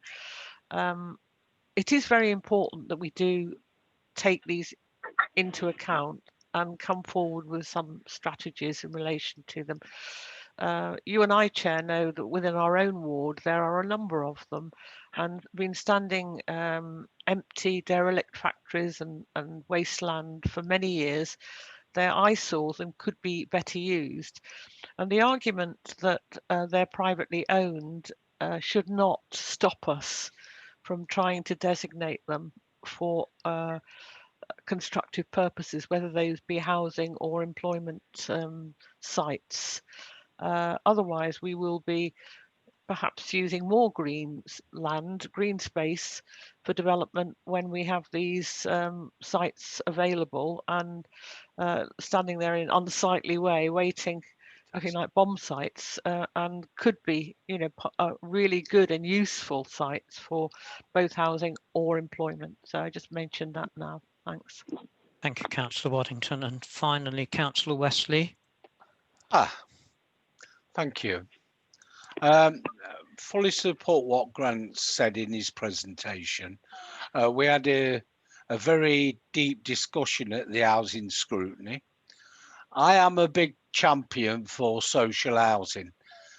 Everybody recognises there is an housing crisis, and I know we're going to need more housing, no matter what form that takes. But I would prefer social housing because that is becoming the greater need, and our housing department cannot cope with the figures that are going up in people in need, especially young people and more of the elderly. Having said that, my comments have been made in there, but I also have to declare, because I am also on a campaign against, as a school governor on the Buswell Lodge, very small site, 8 houses going on there, which is totally people. I've been inundated, as have the other ward councillors, with objections to it, which I've channeled through to the right department. But having said that, I have to balance that we need housing as much as possible. And this is an opportunity to balance it. I do believe in protecting green sites and looking at the brownfield sites at the same time. Need to be more used than little cramped areas at the side of schools that the children need for health, and other small areas. We're building concrete jungles which people do not want to live. This council demolished those skyscrapers because they became unfit. Now there's a big lesson for us all to learn, not to build high-rise anymore because the need is not wanted. But Chair, the housing scrutiny comments are in Grant's report, and I support the local plan. And I do believe in open government and being honest with the people. Thank you. Thank you, Councillor Wesley. City Mayor and Grant. If I might, because clearly, you know, there are some points that perhaps it requires a politician to respond to before I pass them on to Grant to do the technical bit, as it were. Just to first of all deal with the points that Paul was making.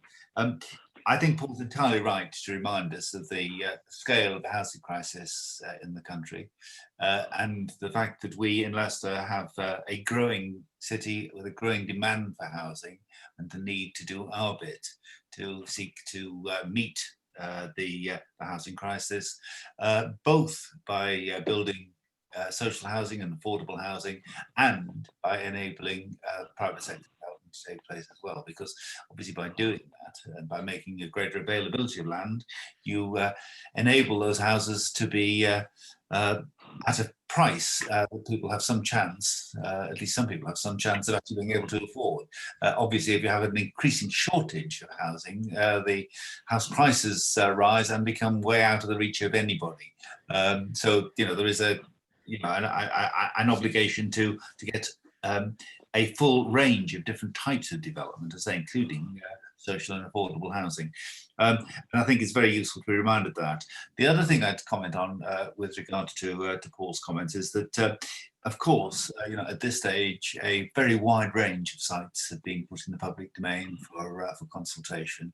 Undoubtedly, you know, some of them are more acceptable for development than others, and I know Paul has mentioned some, but other ward councils as well have, you know, taken up the case for the retention of open space, notwithstanding their awareness of the scale of the housing crisis. But I have said, look, this is too high to lose this piece of green space. This valuable area is too high a price to pay, even to meet the housing crisis. And I'm very, very sympathetic to that. And I know that there will be opportunities for us to make adjustments to the list of sites that take at least some account of the concerns that members express.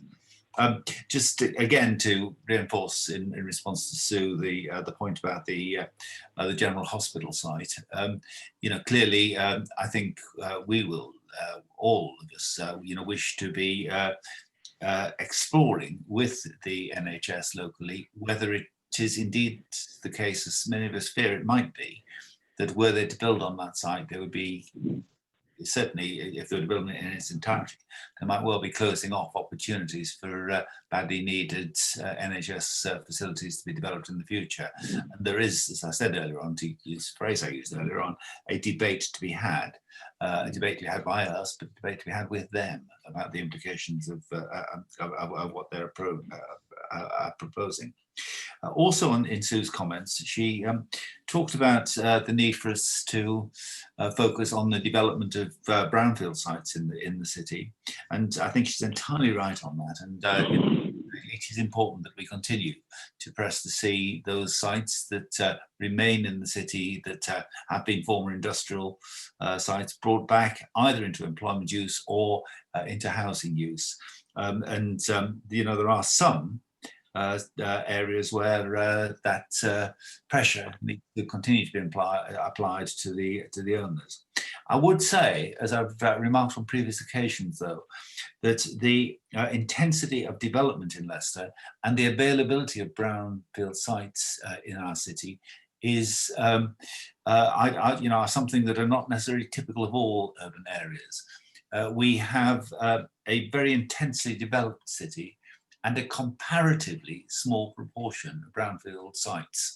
To take an example I've used often in this context, I often visit the city of Sheffield, and I'm intensely aware when I do that just because of the nature of the history of the industry of that city, the availability of brownfield sites is many times greater than it is in cities of say, just given the nature of our different industrial manufacturing past. I look sometimes with envy at Sheffield for the possibilities it has, and sometimes must think that the council there must despair of ever bringing many of them into productive use. So there are differences between cities, and Leicester in general has comparatively few opportunities for building on brownfield sites, which brings me really to Nigel's point. I think Nigel does accept that there is a housing crisis in the nation, and I think he perhaps acknowledged that in what he said. And of course, some of that can be on those who comparatively have in the city. But it is undoubtedly the case that across all of the counties, including in the councils across the county, and it includes Liberal Democrats in Oban Wigston and in other boroughs, there is an acceptance that we need to strike a balance between development within the city boundary and development beyond the city boundary. And I'm being very grateful for the very collaborative way that say all parties have engaged in those discussions. And I have always said that it is important that we do all we can to protect the green fields that are such a precious part of our county, while at the same time protecting the needs of people in the city to have access to the green spaces that remain. There is a balance. And as I say, I've been very impressed by the way in which all parties work together to try to strike that balance between the needs of the city and the need to protect the precious countryside around us in meeting the housing crisis that I think we all acknowledge exists.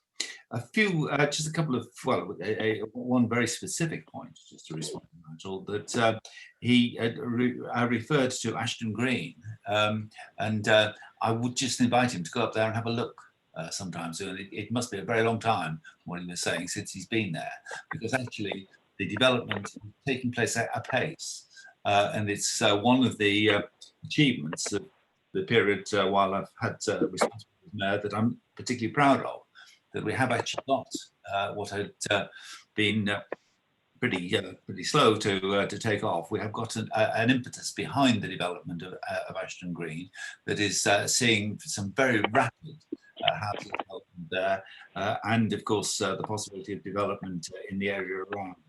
I just finally, Chair, just want to make a point that while it is always possible for politicians to make the point that they oppose any development on greenfield sites, and I'm just prompted to suggest to Nigel that the house in which he lives is built on a greenfield site, and if we never built on greenfield sites, I think we would be all of us sleeping on the streets. And it is necessary that we recognise lots of people are without homes, and that does make for some difficult choices. I think it's important that we make sure in the development of this local plan that we try to make as rational and as reasoned and as careful choices as we can, but those choices do need to be made while obviously seeking to protect the amenity of the city, but also seeking to provide homes. I'll pause there, Chair, and invite Grant perhaps to talk rather more technically in response to the answers. Thank you. Grant, anything further to add? Not much, to be honest. I think the City Mayor had a very comprehensive response. I maybe just note and apologise if the summary notes on the slides haven't fully picked up the full minuted position in respect of the commissions, in respect to the General Hospital. Obviously, we would rather than copy the full minutes, we tried to summarise them. If I didn't get that quite right, I do apologise for that. And maybe just a slight point on that Brownfield land point. We absolutely would say we started with Brownfield land. That is absolutely the priority. I think Councillor Waddington, I know the discussion last night, I think focused on some sites which are particularly challenging. That it isn't because they're privately owned we can't consider them. We absolutely are considering them. The key thing is about whether it's viable to deliver them in terms of things like the cost in respect of things like flood mitigation. So that's why we need to work with private developers to actually say, well, is there a viable scheme there? So that viability point is something that the government are very keen to make sure that they assess the viability, because they want to avoid allocating sites which haven't really got reasonable prospects of coming forward. But other than that, I think the other points were picked up by Sir Peter. Yes, thank you. Can I just add two policy issues that need much stronger representation in the local plan? One is about having firmer statements about the development of HMOs in historic communities, which are being destroyed by every time a family house becomes vacant, it's brought into use as a HMO, which changes communities terribly. And I think people are beginning to realise that we've got to go stand up to this sort of development. And the other one is greater policy clarification about the development of massage parlours in local communities. We just have to recognise what sort of quality of life and communities we want in the future. I'll just leave that hanging in the air, as it were. But Chair, thank you. Can I make a point of clarity, please? I've been waiting because I can't get access. Yeah, you're flashing, so I should have picked that up. Yeah, Mohammed. It's just that the suggestion of the citizen panel was not a panacea or replacement of the consultation process, but it was in addition to all the other mechanisms in place. That's what I need to say, Chair. Okay, well, that point's well made. Thank you. But thank you, Peter and Grant, and the officers that are going around, Fabian and colleagues that are going around community ward meetings and being very clear about what's happening. So just to remind members, 7th of December is a key date to make sure you get your points in as individuals as well.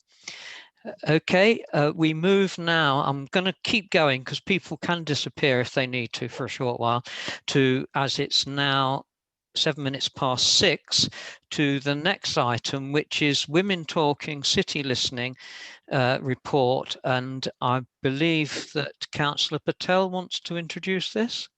Just going to let the two presenters, the two report authors into the meeting, Chair. Thank you. Okay. Thank you, Chair, and I will keep this brief. Women Talking City Listening is an important piece of work. Is it okay for me to carry on, Chair? Who's speaking? Rita, are you speaking?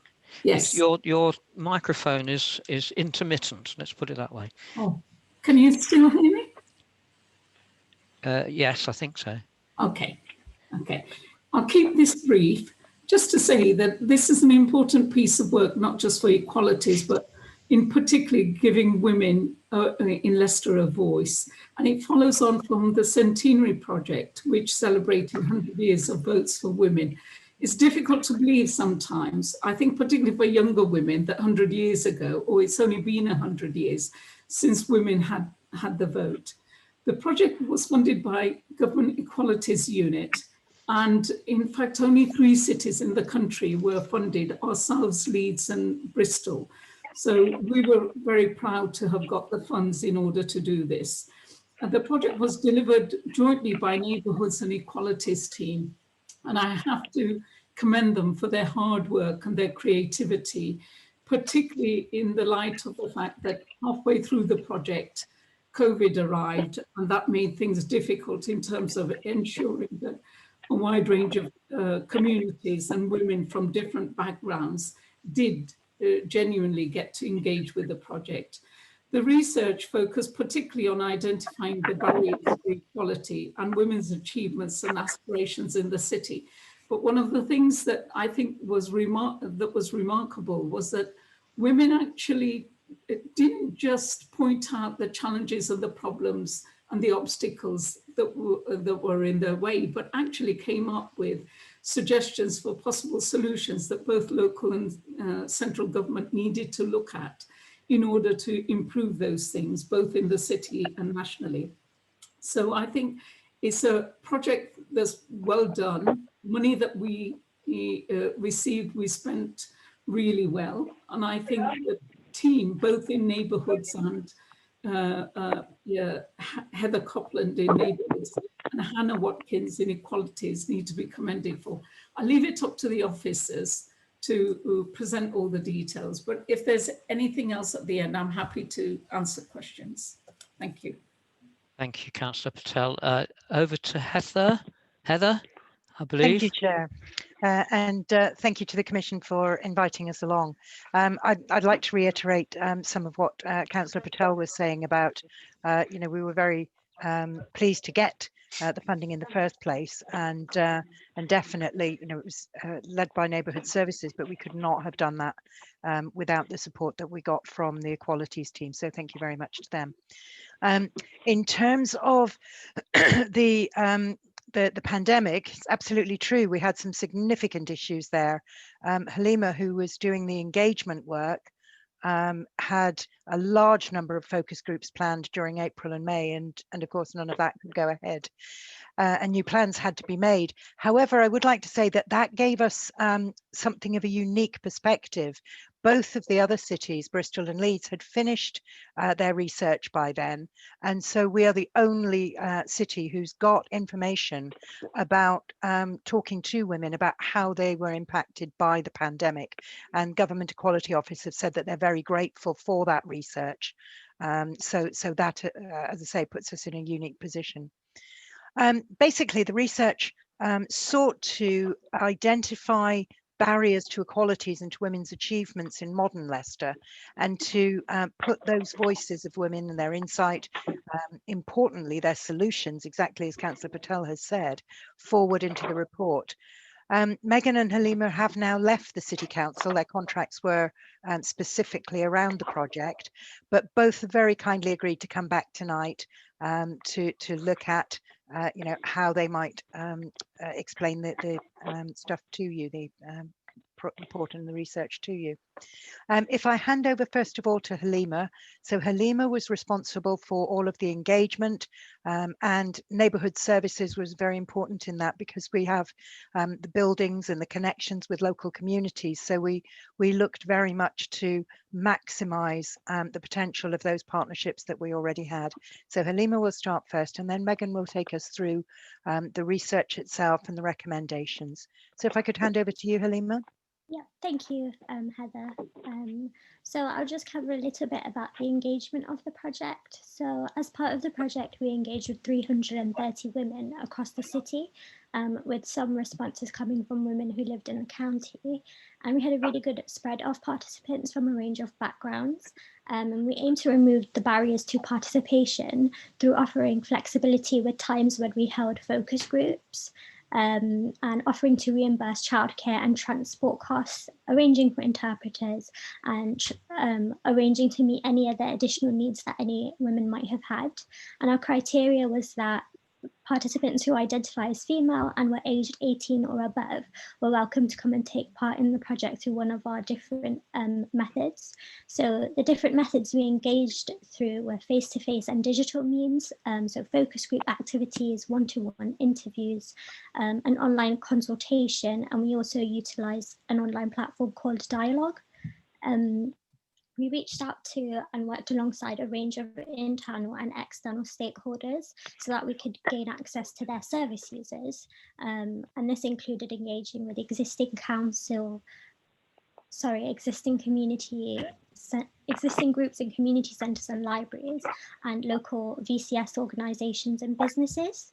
Many of the women that we spoke to, they were really open and honest with us about their experiences, and we were quite taken aback by this. And in total, we captured women's voices through 10 themes, and the 10 themes is something which Megan will briefly guide you through, so I'll hand over to Megan. Thank you, Halima. So the research covered 10 areas as directed by the women spoken to. These areas were careers and motherhood, community support, workplace policies versus practice, recognition of and support for carers, sports and access, safety, personalisation of services and communication to service users, finance, health, and COVID-19. The research was fairly representative and generalisable, boasting also of in-depth personal stories of living through particular issues. We sustained a collaborative approach to the project, meaning that we listened to the women of Leicester and the resulting recommendations were directed by them. Additionally, while this work was focused on various experiences from the perspective of women, most of the recommendations proposed affect beyond just this group. In total, there are 72 recommendations. They cover a wide range of issues under the 10 topics. These recommendations were proposed to CMT and CMB. It's worth stating that some participants did mention negative experiences of particular external organisations. These have been omitted from the report in consideration of the sensitivity of such allegations and a need for the Council maintaining good working relationships with these organisations. We have, however, used such information to direct our recommendations, as in 10.9, Leicester City Council to do some awareness raising work on how citizens can raise complaints and escalate concerns by any public body or authority. We also plan to use other routes, such as the Leicestershire Equalities Forum, to raise these issues and feedback. I will now pass over to Heather to finish us off. Thanks very much, Megan, that was great. So basically, the aim now that we have the report, obviously is to get the views from the Commission today, but this significant piece of research now can inform work going forward for the City Council in a number of areas. And the intention is to make it available, obviously, to the Government Equalities Office, but to use it within the City Council to make changes that improve the lives and the opportunities for women in the city and beyond. We've attended a number of meetings across executives and corporate services and with heads of service, and we're more than happy to carry on doing that. When I say we, that will now mean me, because as I say, Halima and Megan have now ended their contracts. We anticipate that the report and the research will be used to support a lot of policy decisions. So it isn't just around the recommendations that are currently in there. The research itself may well be used to, as I say, inform other policy decisions. And the recommendations are going to be added to the equalities plan to make sure that they're measured and the progress against them is measured going forward. We're happy to take any questions. Thank you, Chair.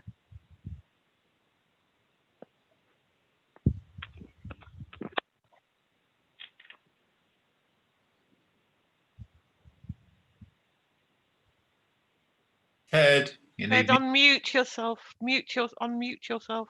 Gosh, I'm very sorry. I'll better say that again in case people can't lip read, but can I thank, or on behalf of the committee, the work done by Halima and Megan, and wish you all the best as you go through your careers, and help this work is going to help you go further. And I'll take this opportunity on behalf of the committee, wishing Hannah all the very best as she moves on to another job. Just in this short period that I've been in this position, I can see how much impact you've had in Leicester, and I'm sure Councillor Patel wants to say something about that. But thank you and wish you all the very best. If Councillor Patel wants to have a word now, and then we'll go to the members. Yeah, sorry, I just wanted to, whilst you were thanking Halima and Megan and Hannah for their hard work, I just wanted to say that it is going to be a great loss to the authority. Hannah she's in fact going to our neighbouring authority to do a similar job. But I wanted to thank her particularly for the work she did on the equalities impact assessments and the training that she's provided, personally the training that she gave both to officers and to chairs of committees and to the executive, because I think that's made a massive difference. But for all the people who worked on this project, I just wanted to add my thanks and take this opportunity to say it is a project well done. But open to questions. Thank you, and thanks for the leadership of Heather in this as well. I'm going to go through the list of members. If you have anything particular to say, please say. Councillor Joel? I think she left the meeting. She left. And while I'm at it, please take the thanks that we've given as the thanks from you all, unless there's any particular reason that you wish to thank one of the individuals or all of them. Councillor Darwood. Thank you, Chair. I would also like to congratulate all the team that's been behind it, Councillor Patel and the team. I can see this is an extensive study, and it goes into detail in the various different areas, up to 10 subjects covering itself in terms of the report, and over 72 recommendations. And I think, I just counted the papers. There's about 170 odd papers to read. So I don't think this particular meeting does justice to the particular subject. But moving on, for me, it's the first question is in terms of the 72 recommendations. I know they're going to be monitored and looked upon by the executive, but I just would like to know is how often will they be monitored, and how will we know the progress of success? Which of those recommendations will be for central government and for local government? And the other issue is one thing I picked up was in terms of support. It's about support throughout, and it's throughout the report where limited access to sort of funding, advice, employment. These are all the things that have been continuous, and also about ethnicity as well. These have been continuous for years and years. It is nothing new. How do we expect these recommendations to make a difference? Thank you, Chair. Is Councillor Halford still here? Yes, I've got no Yes. comments. I'd just like to congratulate Rita and the team for the great work that they've been doing and continuing to do. Thank you. Okay, I did ask that people recognise that we've already given thanks, and that's for every member of the committee. Councillor Joshi.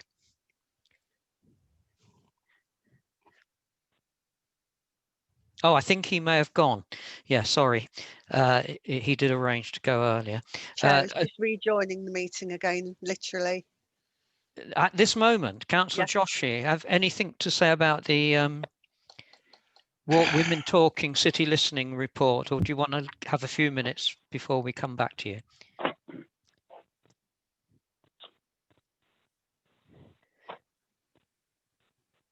No, I'll move on. I'll come back to Councillor Joshi. Sorry. Yes. Have you anything to say about the Women Talking City Learning research project? My apologies, Chair. Just when Councillor Patel was presenting her report, the system automatically kicked me out because of software installations. So I have missed everything what has been said. But the only thing I would just like to say is to welcome this very comprehensive report, which is an excellent work. And the amount of work and the people who have contributed to this report is excellent. And I hope that all the recommendations which are noted down from pages 41 to 63, they will be taken seriously into consideration and put it into practice, not just a talking shop, that some concrete exercise and concrete material will come out of this, which is what we definitely need. There was a note I made, but due to this disconnection, I have lost my note. But I wanted to make a point on where it says about the employment rights. I want to make this as a point to say that people in the private sector should get more voice in the work they do, and the 0-hour contract should be abolished, because there is a lot of issue with so many people being taken for a good ride and not being able to do their work and not given the employment rights they should receive and they are entitled to. And there is a lot of issue, not just in Leicester, but throughout the country with 0-hour contracts. And that people should get proper employment contracts and rights so that, you know, they are protected when there are issues in the future. So that was one point. There is another, I just can't remember now. But on the whole, I welcome this report. And this is an excellent amount of work, and it's absolutely great. I so commend this report and hope that the recommendations locally and nationally will be taken on board seriously. Thank you, Chair. Thank you, Councillor Joshi. Rita or Heather or Megan or Halima or Hannah, would you like to comment on anything said so far? Shall I kickstart, and then yes, if Heather wants to come in, or if any of the officers want to come in terms of the point that Mohammed made about the recommendations, and some of them sound familiar, age-old issues, particularly to do with resourcing, etc. And I think he's right. I think some of the issues that were being brought up by women aren't new issues, but I think that we need to develop, in a changing climate, we need to develop innovative ways of trying to address those things. So as those recommendations are going to departmental management teams, and I have to say, so far we have had a really positive response from management teams. They have been very keen to embrace the kind of recommendations that are coming, and have actually suggested ways, proactively suggested ways in which we could already start addressing those things. And I know Hannah and Heather are aware of those things. In terms of resourcing, it's an ongoing issue, and we have to keep things in mind. But I think now that we have these recommendations, and they are going to be built into the Equalities Action Plan, and we will monitor those on a regular basis, I'm hoping that we will start to do quarterly monitoring of those. We haven't been doing it so often, but quarterly monitoring will be much more effective, I think, in keeping track of where we're getting the movement. In terms of the issues about central government and local government, and what about those recommendations? Well, as I've said, already teams are looking at, departmental teams are looking at which recommendations apply to them and looking at how they could take those forward. Central government, we have specific recommendations for central government, and we will continue to pursue and push for those to be taken on board in terms of policy development by central government. Obviously, we don't have as much say or as much control over that, but we're committed that women's voices will be heard at that level. I don't know whether officers would like to say anything. Thank you, Councillor Patel. I think the other thing to add is that this was actually commissioned by the Government Equality Office. So, they had an expressed desire to work with women and to get the evidence. And of course, the other thing is that we have the 3 cities. So we have evidence from Bristol and Leeds as well to be used. So the intention always was that this would feed into national policy. And obviously, it is beholden to us to use it within the city because we've got the clear evidence of what's happening here. I don't know if you wanted to add anything, Hannah? The only additional thing that I was just going to mention is that with the Equalities Action Plan, we'll follow the arrangements in place for reporting on that. So it will go to the executive and back to this scrutiny commission at the end of the action plan for next year to give you an update on the progress against those recommendations. Thank you. Councillor Kitterick, any comments? Yeah, I mean, as other people have said, good access for women is good access for everybody, and it's seen in that, recognising that there are specific needs. But along the theme of women talking and maybe us men listening for once, what is the one thing that you would advise me as a bloke that I could do to help this campaign for greater gender equality? That's lovely. Councillor City Mayor, you no, flashed. I was waiting for the answer, Chair, because I think it's important. Councillor Patel, did you want to answer Councillor Kitterick's question? Well, I would say listen more and speak less to men. Can I just say, Chair, that one of the things that I thought of when Councillor Dawood asked the question about, how we're going to make sure these things are put into practice, this particular principles that I've picked up as I've been talking to people. Peter, that's the City Mayor, always asks, where is the evidence? And I think this report provides evidence. Andy Keeling, the COO, always says, what gets measured gets done. So I think, these recommendations have to have a measurable targets, and I'm hoping that teams in departments will come up with that. And Martin Samuels recently said to me, a strategy is just words unless you take action. And I think we have to ensure that all those 3 things happen in order for this piece of work to be effective. Yeah. Thank you. Councillor Kitterick, Councillor Porter.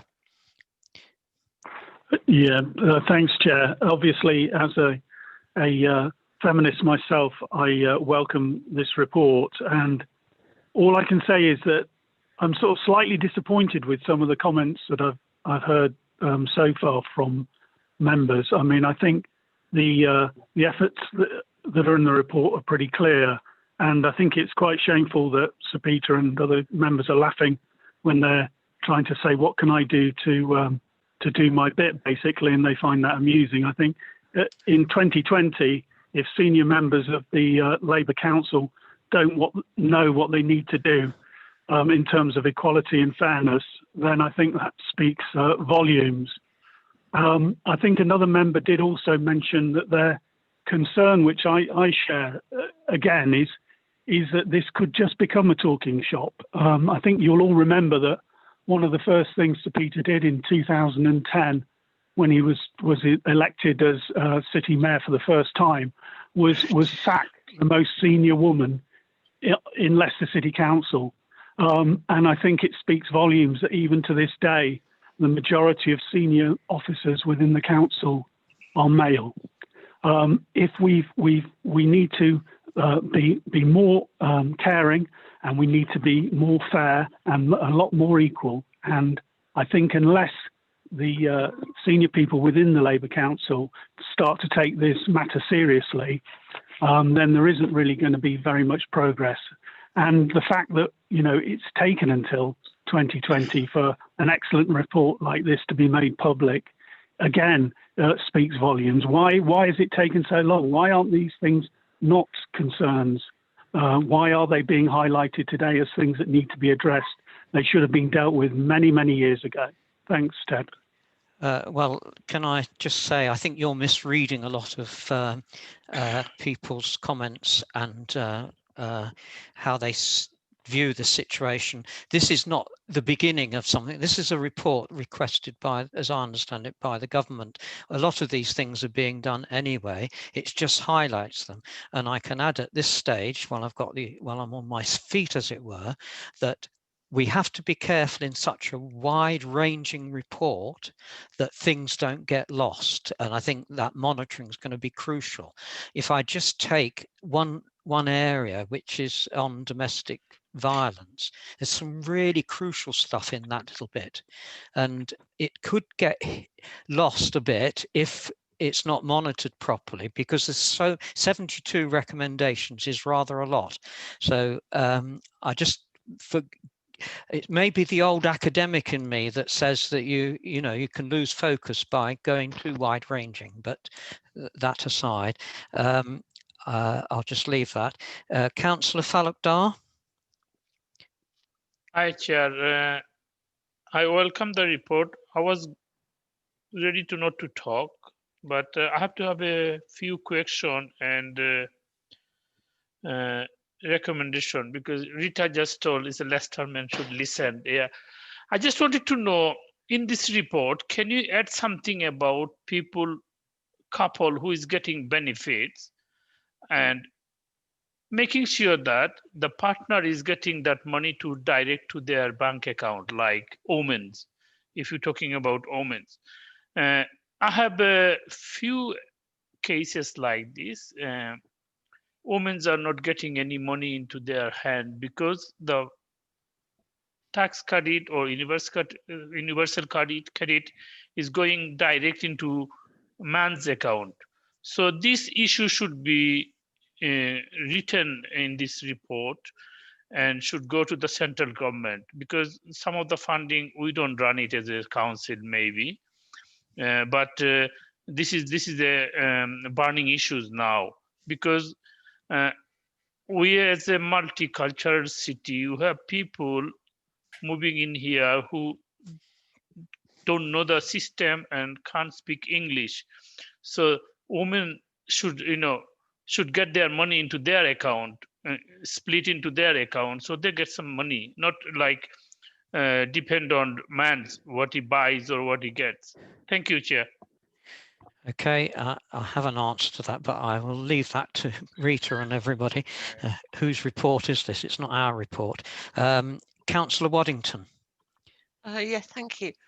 Thanks all 5 of you who have been presenting us today with the outcome of your report.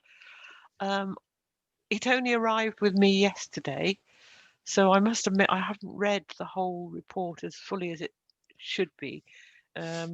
But I'd like to see some aspects of it brought to the Economic Development, Transport and Tourism Scrutiny Commission, because the report does cover issues around employment, which I think are very important, and I would like to have a further discussion about those points.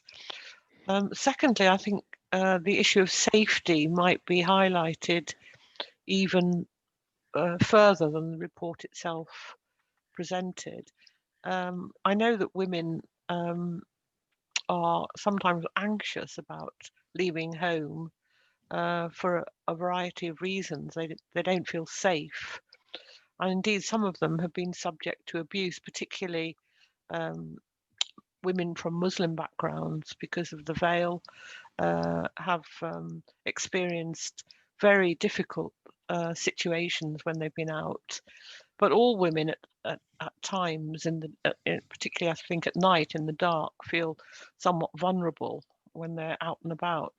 And I think this is something that we need to look at in relation to transport and our streets and making safer streets and addressing hate crime and misogyny more effectively than we do. So I would really welcome learning more about the report and it coming to the Commission. Thank you. And finally, Councillor Wesley. Yes, thank you, Are you still here? Yeah. Yes, I was going to raise about domestic violence, because it's really, really so important. And as it's on the increase, I absolutely welcome every recommendation. I know it's one of the best reports we've had on the Commission for a long time, as someone stated. But I would also like to see this come to the housing scrutiny, because a lot of single parents, especially women, need to be protected from domestic violence, and the first refuge is they need a safe place to stay and eventually their own house to live in. So I absolutely thank you all for an absolutely brilliant report. I don't share Councillor Porter's comment, because what he said, that we're not going to go anywhere, it's been years. Don't degrade something, especially what these young girls have done. And Heather, and I thank the Assistant Mayor as well, that is absolutely appalling, the comments you made, because this is a fantastic report. Go forward and not look back. I've had to say it, Chair. I'm normally polite, but on this occasion, I think it needed saying. Thank you. Fine, thank you. Can I pass that over to Rita and the staff members, please? Perhaps I could start off by addressing the issue that Councillor Talukdar brought up about women's economic independence and having the ability to have control over their own finances, and how government agencies, central government agencies, may or may not deal with that need for economic independence. I think it's a fair point. A lot of women who are trying to flee domestic violence often find that, you know, they're limited in their choices because they don't have any economic independence, they don't have any savings, and are prevented from taking whatever steps they need to protect themselves and their children. So I think it's a point really well made, Councillor Talukdar, and we'll certainly seek to build that. I think some of the issues that have already been raised in the report and recommendations point towards that indirectly, but I think it's a point well made, and we need to pursue that with central government department, particularly DWP. I just want to thank also Councillor Waddington and Councillor Wesley for their invitations to their scrutinies, and we would certainly like to take that up and work alongside yourselves to see how we could further improve the report and its recommendations and take the work forward. I don't know, Hannah and Heather, whether you want to say anything, or Megan and Halima. No, I'm very happy to go to both of those future commissions. We, after today's meeting, we have to publish the report, obviously, and so it would be more a question going forward of targeting where each of the recommendations goes and how they're used, and which commissions locally we would take those to, but very happy to go forward to others and to other service areas if people want us, if councillors or service leads want us to go and talk to those areas, then we're very happy to do that. And thank you for the very, very positive response from councillors and from the Commission. Thank you, and clearly people are very impressed by the work been done, and if you're going to commissions, obviously, as you suggest, focusing on those issues in the report that are relevant to that particular commission. I think that we look forward to receiving some report on this in the future, Councillor Patel, you know, see how this is going. And as I say, repeat wishing all those involved that won't be with us next year in terms of going on to other work at this stage, that you wish you all the very best in your future careers, and thank you all very much. Great piece of work. Thank you. Thank you very much, Chair. Is there any vacancies? Thank you, Chair. Okay, we'll move to item 12, and I've been reprimanded by one of the members by always going in alphabetical order in terms of questions. So I'm going to take their advice and go in reverse order. This person may have been the last in his class to get a chance, so I will go in reverse orders when we get to the questions. It's over to Alison for several reports. We will take them in turn because they're and ask questions on each in turn. But if you don't have anything to ask, don't make something up. Alison, over to you. Sorry to keep you for the whole evening. Thank you, Chair. No, that's no problem whatsoever. And hopefully we won't be too long on these reports, but of course answer any questions that members have. The first report that we're discussing is the Revenue Budget Monitoring Report. It's the second report of the year, so halfway through the year, and probably to be fair to say to members that this isn't particularly any different to the last report I brought to you, which talks around between 35 and 40 million is the estimated cost of COVID. Halfway through the year, of course, our spending, if you like, so some of the things we've been required to do around testing, around supporting the care home sector, is easy to track. The reason why I'm saying between 35 and 40 is because the impact, and it's on one of my later reports, of the impact on our collection of income is the one that's really hard to predict. Certainly council tax and business rates, and again we'll talk about those if members want to in the income collection report. It's very hard to say what will happen going forward, and of course we collect council tax and business rates over a long period of time, not just in the year in which we send the bills out. Government continue to drip feed various funding streams and grant schemes to us. So as I mentioned on the briefing, there's various winter support grants, more business grants. The Prime Minister announced earlier in the week a wet grant for certain public houses. So my spreadsheet of various pots of money that we've been allocated for various things is up to about 50 lines now, so quite complex. What I was going to propose to do is to sort of reset the base budget halfway through the year so that we're not showing overspends as such, but actually I think that would confuse people and confuse members. So what this report does is show you the base budget as set in February, the spending against it by service area, but point out that a lot of that spending is COVID related and we are capturing all of that. So I'm happy to answer any questions, Chair. Thank you. I'll start with the City Mayor, then go in reverse order. City Mayor, if there's anything you wish to say at this stage.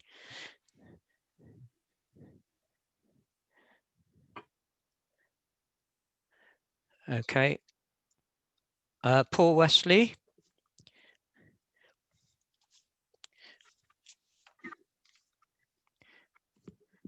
You're muted, Paul.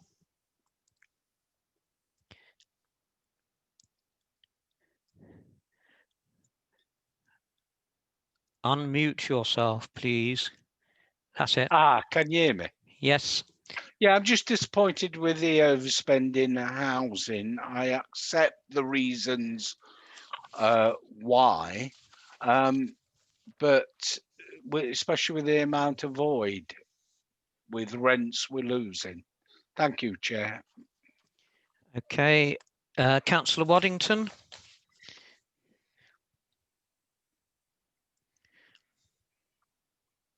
No, Chair, I don't have any particular questions on this.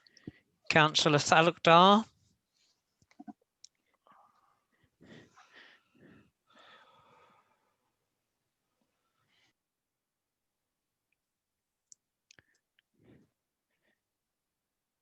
No. Councillor Porter. Hi, Ted. We're just doing the revenue, are we? We're doing revenue budget monitoring, yes. Yeah. Alison mentioned about the government doing this drip feeding, including this wet money or wet cash. I'd be interested to know, how much the council, or sorry, how much are the government proposing to give to the local authority in terms of this wet cash, and also in terms of the other drip feeding? We seem to have aqueous water-based uses terminology here, drip feeding and wet money. I was just wondering, in terms of the drip feeding, the tap that the government have turned on to the local authority, how many millions of gallons of liquid cash have gone into that tank or the bath? Very Thanks, good. Okay, Alison. Oops. Thank you, Chair. Yes, so just Councillor Wesley's comment, I will touch on the impact on the HRA on the income collection report, so I'll save that for then. Councillor Porter will no doubt understand when I say that the government, certainly the Chancellor, Secretary of State and Prime Minister often announce schemes before we know anything about them. So the only thing I know is what the Prime Minister has said, which is a wet grant for public houses that predominantly serve alcohol, but as you know from the tier restrictions, tier 2 restaurants and pubs where you can have a substantial meal can open and serve alcohol, but pubs that do bar snacks can't. So the Prime Minister announced a £1,000 wet grant, which doesn't sound very much. It doesn't say for how long, whether is it £1,000 a week or a month. And of course, we're in tier 3, so even our pubs and restaurants that can serve a substantial meal can't open. So unfortunately, as is the case most of the time, I have to go back and say, well, you've announced this, what does it really mean? Because in tier 3, restaurants can't open even if they're serving a meal. In terms of cash, I mean, in terms of support, I think what we need to try and distinguish between is cash that's been given to us to support our costs and cash that's been given to us to administer to give out. So I'll use the example of £85 million worth of business grants money. So that was money given to the City Council to administer on behalf of government and give out. So that doesn't help our own budget position. So it's a mix of monies to us and monies given out.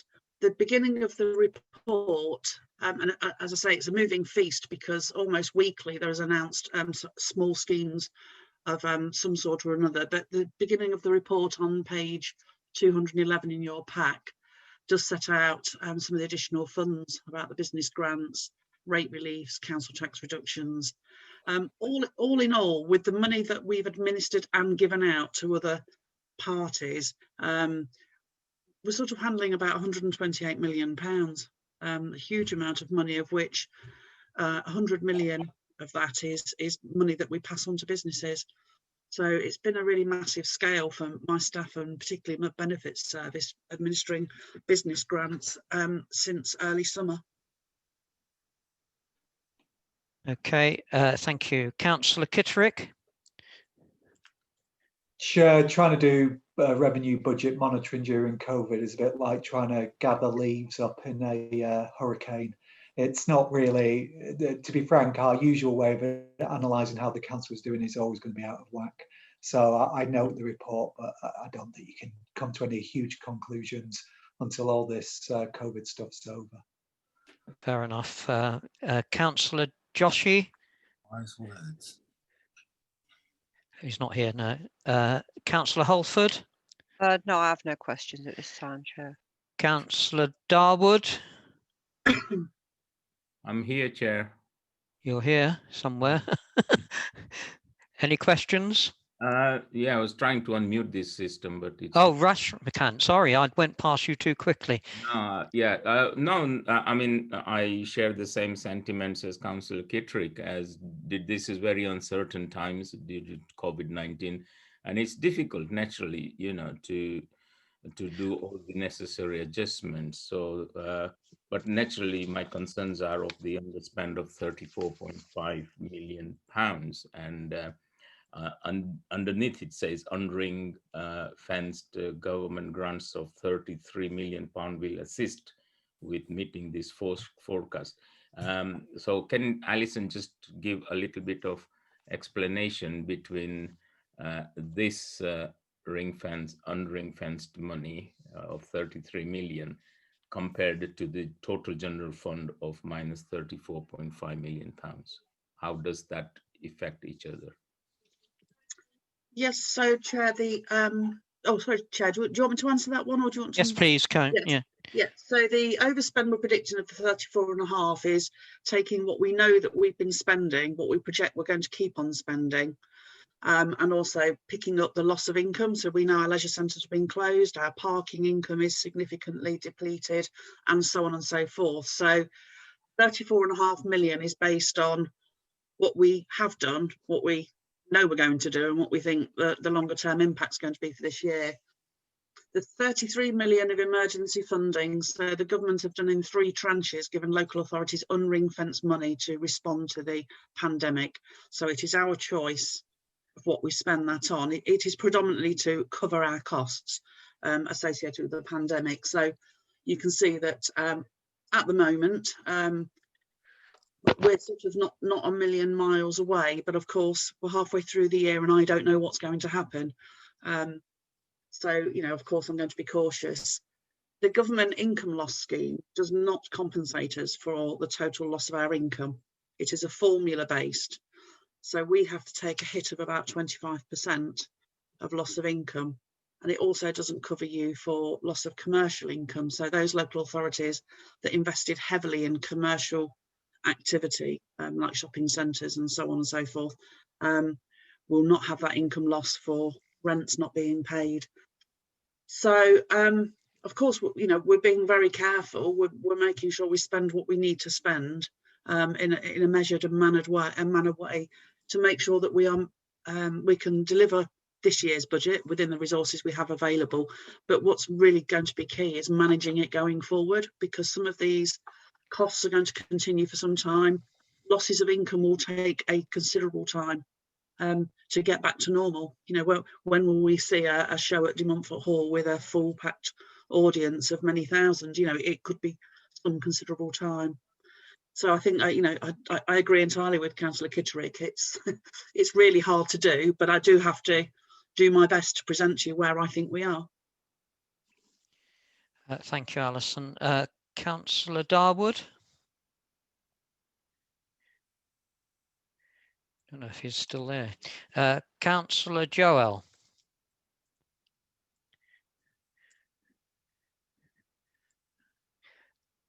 Still again, I don't think. No, I think she left the meeting. Yeah. Yes. Okay. Okay, well, we're asked to note and comment. There's several comments. I think we are in very safe hands in the way the officers, particularly Alison and her team, are dealing with a very difficult, uncertain situation. And I'm sure there are other authorities that are in a mess because of perhaps the lack of skill or oversight of what's going on. So we are really grateful, Alison, and your team, and I'm sure and the City Mayor oversight of this, that we're not in a much worse situation than we already are. So members are asked to note that report, which I would presume.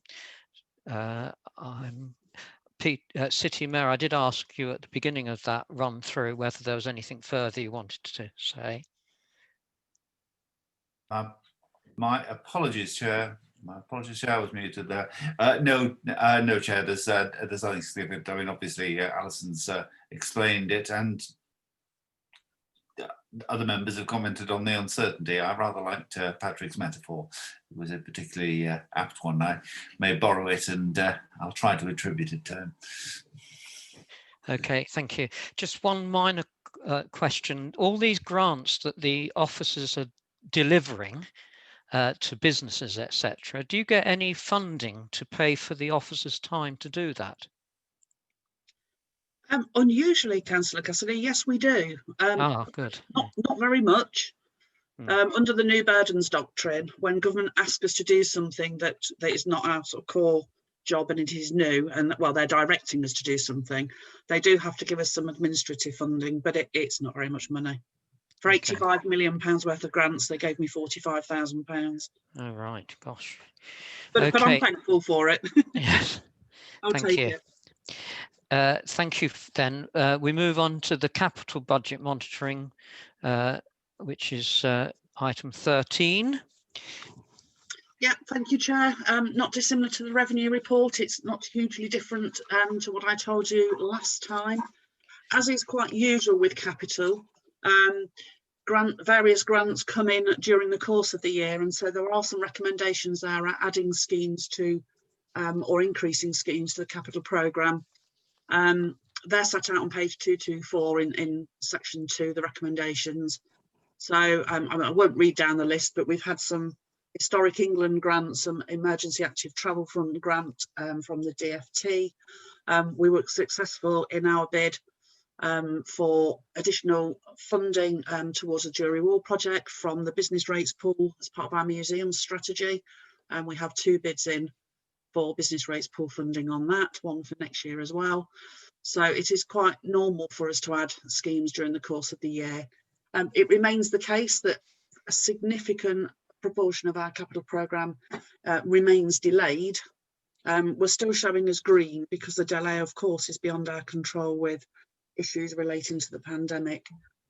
We've also, as you know from the last meeting, done a very comprehensive piece of work on looking at what the additional costs to us are likely to be. On capital schemes, it tends to be around ways of working, safe distancing on construction schemes, for example. And for us, it's relatively small compared to the size of the programme, compared to what I'm hearing across the country. So I'm happy to take any questions, Chair. Thank you. Peter, anything at this stage? Councillor Salisbury.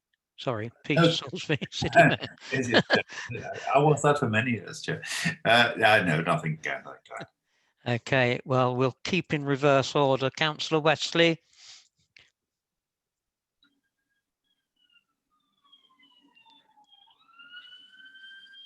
Anything to add, Councillor Wesley?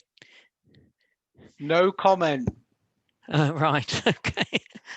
That's a neutral statement, I believe. Councillor Waddington. Yeah, thank you, Chair. I'm first of all looking at the recommendations. Can you hear me? Yes. Yeah. I'm first of all looking at the recommendations. Second bullet point. These are on page 224. Approve an increase in the budget. These are for the executive, not for us. Right, well, never mind. I can still refer to them, I think. Yes, They're yes, in the paper. just to be clear, yeah. So yeah. I'm permitted so to do. Yes, I'm just unless you're telling me I can't refer to them. No. I was just clarifying for the benefit of the committee that we have our recommendations after that. Those are for the executive. Yes. But of course you can comment on them. Okay, so I'm looking at the recommendation. The first bullet point there is to approve an increase in the budget for the jury wall of 2.5 million for additional works to be paid for with business rates pool funding. That is quite a significant amount of money.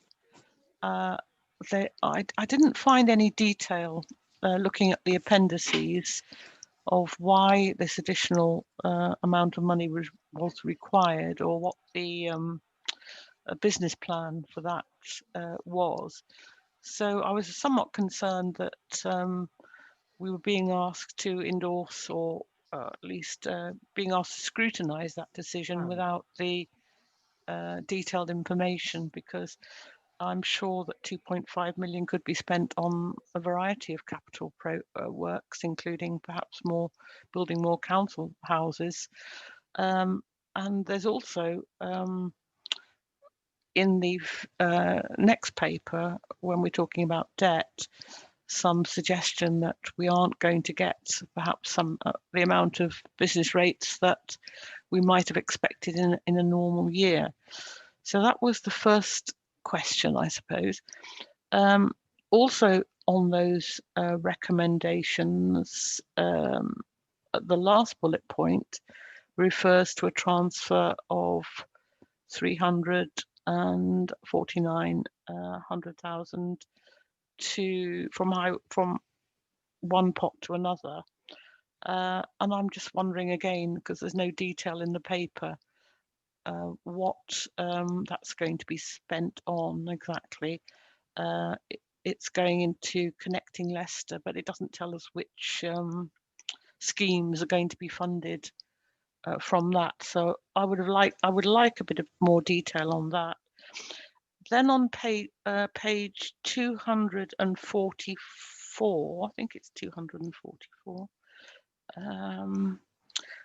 This is one of the appendices. There's reference to the new build council housing. Yes, it says the original approval for phase 1 had a budget of 2.6 million. The site layouts have been amended, reducing the cost with the forecast underspend due to be used towards new affordable housing on phase 2 sites. Could we have an explanation of what that means? Does that mean that there's a greater density on the sites, or the cost of the housing, the council housing there has been reduced? And is the money that's going to be saved on that, the new build council housing, is that going to be spent on additional council housing, or is it going to be for what's described as new affordable housing, which is something a bit different to council housing?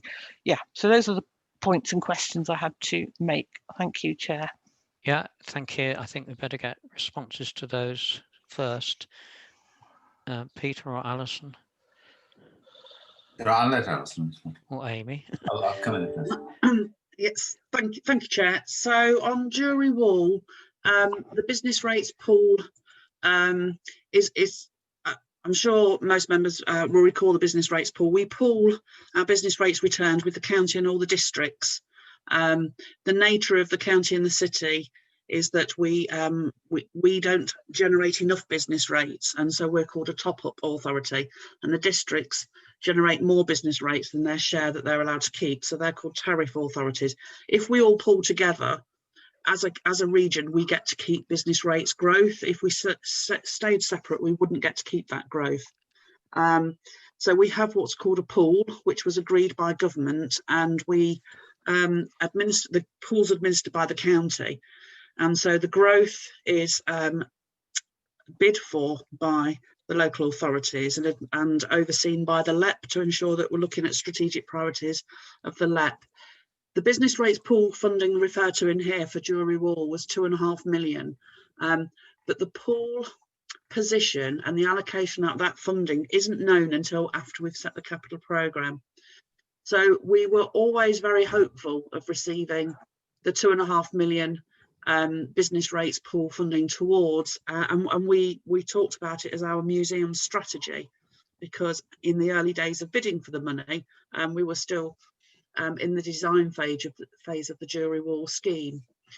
So what this recommendation does is add the award of the business rates pool money to the Jury Wall scheme. Now, what we do know is there are some increased costs due to our increased design requirements and the nature of the site of around £1 million.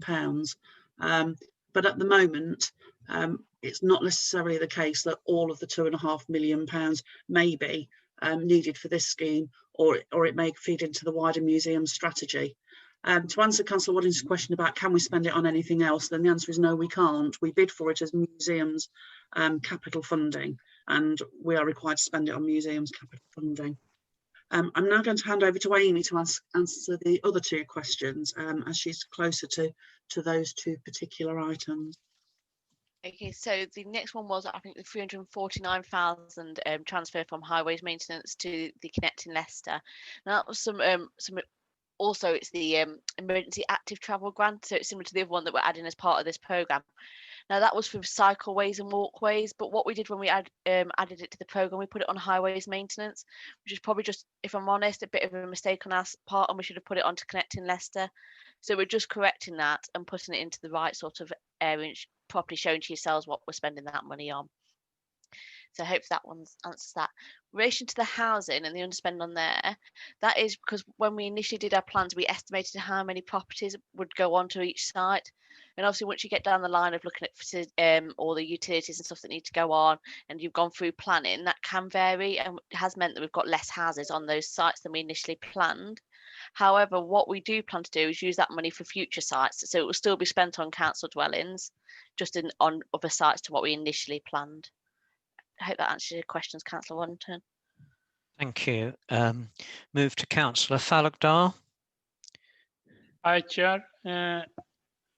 Can you hear me, Chair? Yes, yes. Oh, yeah, that's good. Thank you. I just wanted to ask a question about repayable home repair loans. I can see here is a 130K. The funding is also, you know, a lot of people are losing their job because of COVID-19, and a lot of homeowner will be wanted the loan. How much is the loan one household can apply for, number one? And number two, is there any central government funding for home improvement for the owner houses home? Thank you, Chair. It's page 249, 3.11. Thank you. Do you want me to answer that, Alison? Yes, please, yeah. So these repayable loan repairs, I'm not sure on the exact amount. I do know it's for private landlord and private homeowners and not for HRA tenants. I don't know exact loan amounts, and I will find out. And I don't know if there's a central government scheme. I'll ask the question. I'd probably say there isn't, but I will double check with our benefits team to see if they know anything. Thank you. Councillor Porter. Thank you, Ted. Pick up on some of the housing points. Councillor Waddington identified this underspend in terms of the council housing. So that's something I'd like to ask a question about. But regarding the home improvements, I think the government have launched a scheme for people to have home improvements in terms of, reducing your emissions. So you're basically, insulation grants, double glazing and things like that, as long as you meet certain criteria. But so there is that money available. But that sort of links into the point that I was going to make about the housing. And if there has been an underspend in terms of the council houses that were going to be built, you may all remember some time ago, it might have been about 18 months ago, maybe a couple of years ago, a report came to the full council meeting where there was a programme which was very widely supported by everybody on the council at the time, which was to build all these additional council houses. But you may remember there was a point that I think I made myself, which was about, are we going to build the houses to the highest environmental standards? And that's called a passive house, which basically means they are zero emitters. That's the aim behind them. And we were told that it was too expensive for the council to be able to build these houses to the highest environmental standards. And I and a lot of other members were very disappointed about it. You might remember that was also an issue that people wouldn't know how to open windows and close windows. But that's a secondary problem, which I, pointed out at the time that could be quite easily rectified, educating people on how to open and close windows. But the broader point was we should be building our houses to the highest possible environmental standards. And I'm disappointed in that the council isn't or doesn't appear to be doing that, because not just me, but all members were very concerned about that at the full council. So if we have money left over, I think that's where it should go. And I would really like to see some of this money that the council does have. Certainly the millions of pounds that they've spent on these plastic bollards and stuff like that, I would much rather have seen that go into building council houses which are to the highest environmental standards. So that's my first point about housing, and then I'll be very quick with the other two, which are really the individual projects which start on page 231. Just two of them I wanted a bit more information about. Alison quite rightly pointed out earlier on in this discussion about finance, about, you know, when are we going to return to getting income from somewhere like De Montfort Hall? And I mean, it could be years and years away from what we're hearing. So I'd just like to know why the council, we've got an allocation in here, if I've read it correctly, for internal works on the Haymarket Theatre of just under £600,000, which is proposed. Now, my understanding was that this was owned by a private company that's gone under. So I'd just like to know why we're thinking that it's a priority at this time to be spending money on an obsolete theatre, certainly in the short term, maybe not in the long term, fingers crossed, but we don't know. And the next one was an old bugbear of mine, which is St George's Churchyard. Now, the council had previously planned to cut down a large number of protected mature trees in St George's Churchyard, and fortunately, members of the planning committee saw some common sense, not for the first time, I must say, and threw the planning application out.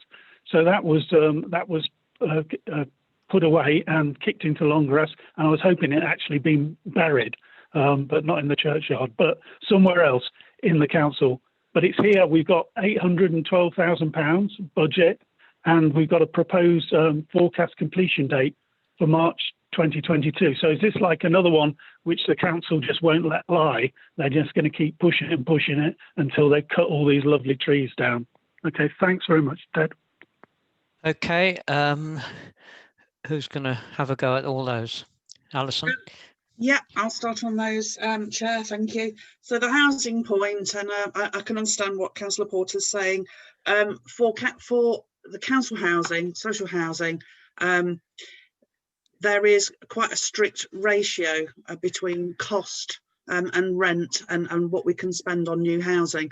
And that is because the programme is funded from right to buy receipts, of which we're only allowed to use 30% of right to buy receipts towards new housing. The rest is in practice borrowing and has to repay itself from rent. So you have a cap on the cost of the building of a new property, or even buying, because the programme is not just building new, it's also acquiring existing properties, going back to the presentation on the local plan. So we cannot build at any cost. The cost of each dwelling has got to be able to be funded from right to buy receipts and a rent level that repays the debt to fund the build, which I think is the point that was made at council. And of course, it's something that I'm sure the executive, and the city mayor will agree that we would strive to beat, to build the most environmentally well-performing properties we can within the constraints of the very restrictive HRA funding method. So when we can't just spend any amount of money on council housing. But as Amy said, this underspend is not being used elsewhere. It is going to be contained within that original decision. That means we're spending about £100 million on social housing for the city.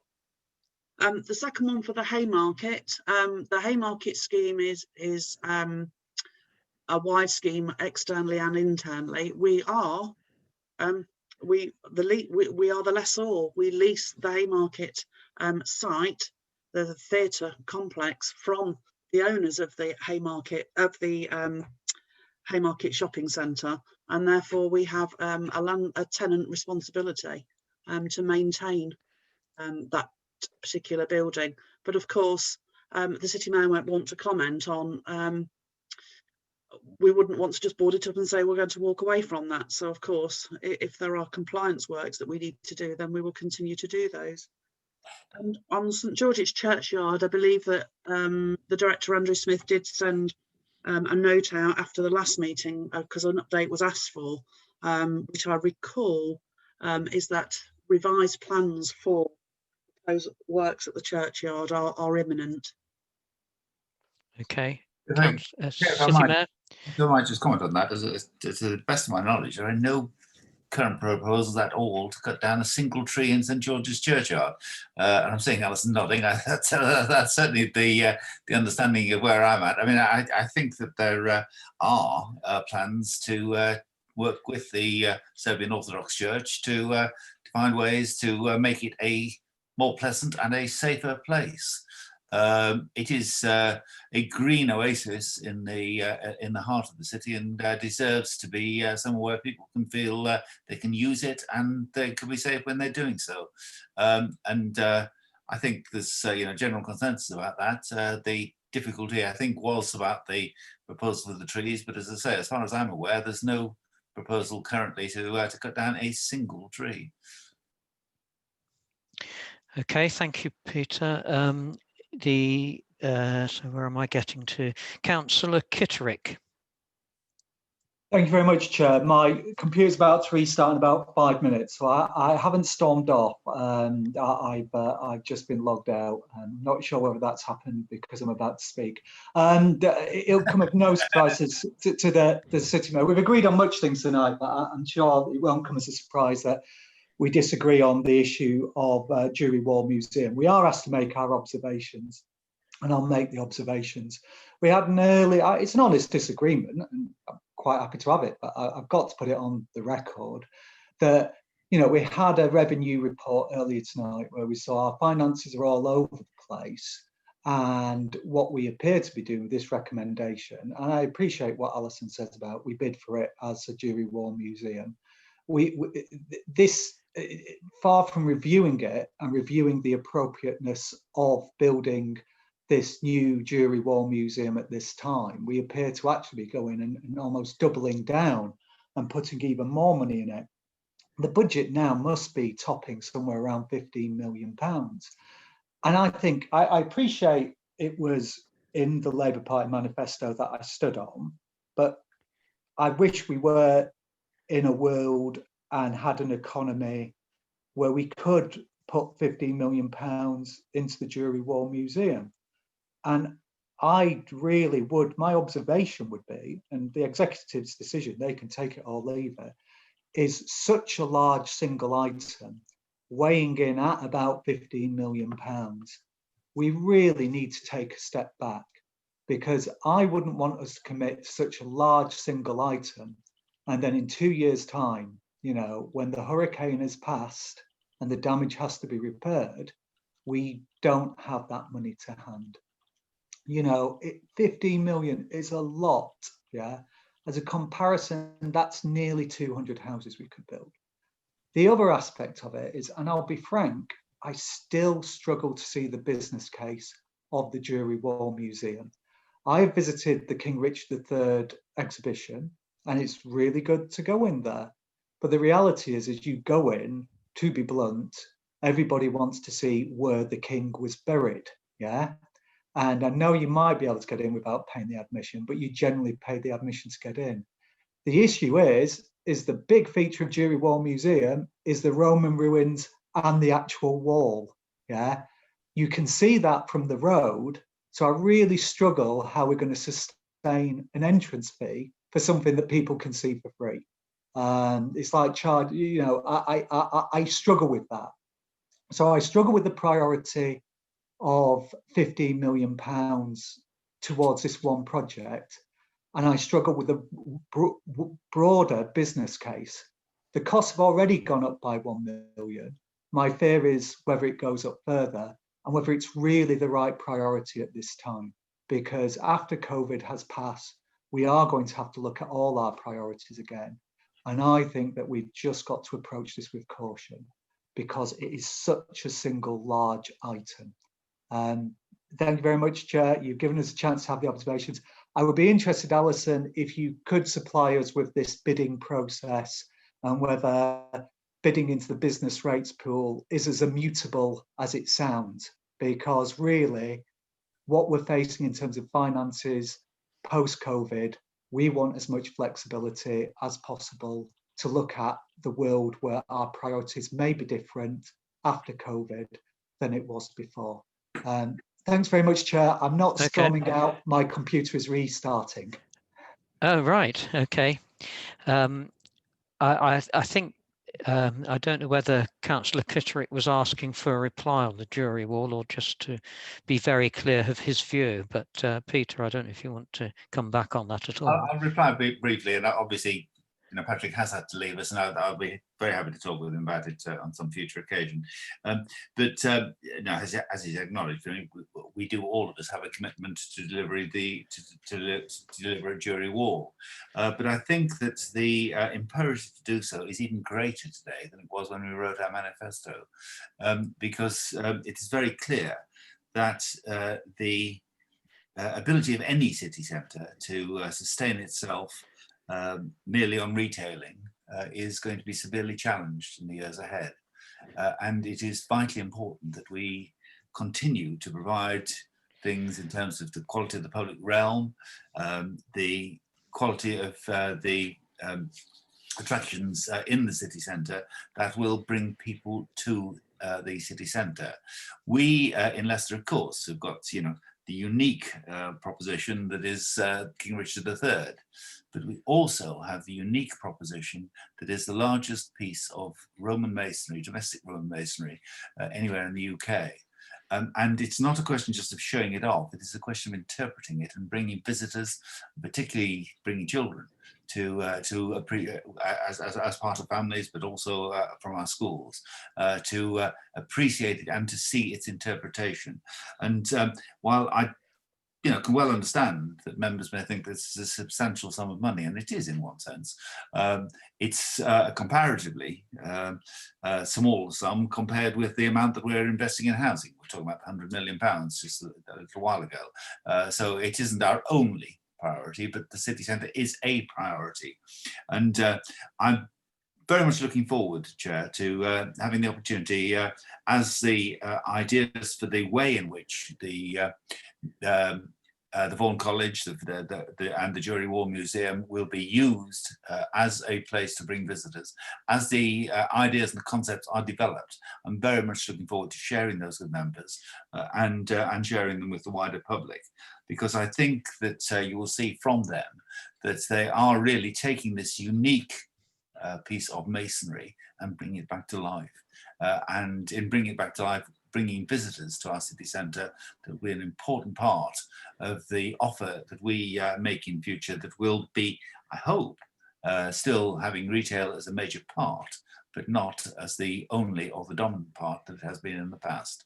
So, Chair, I will look forward in the future to talking at greater length, and we'll certainly be very happy to talk to Patrick outside of the meeting, given that, of course, he's not hearing what I'm saying now.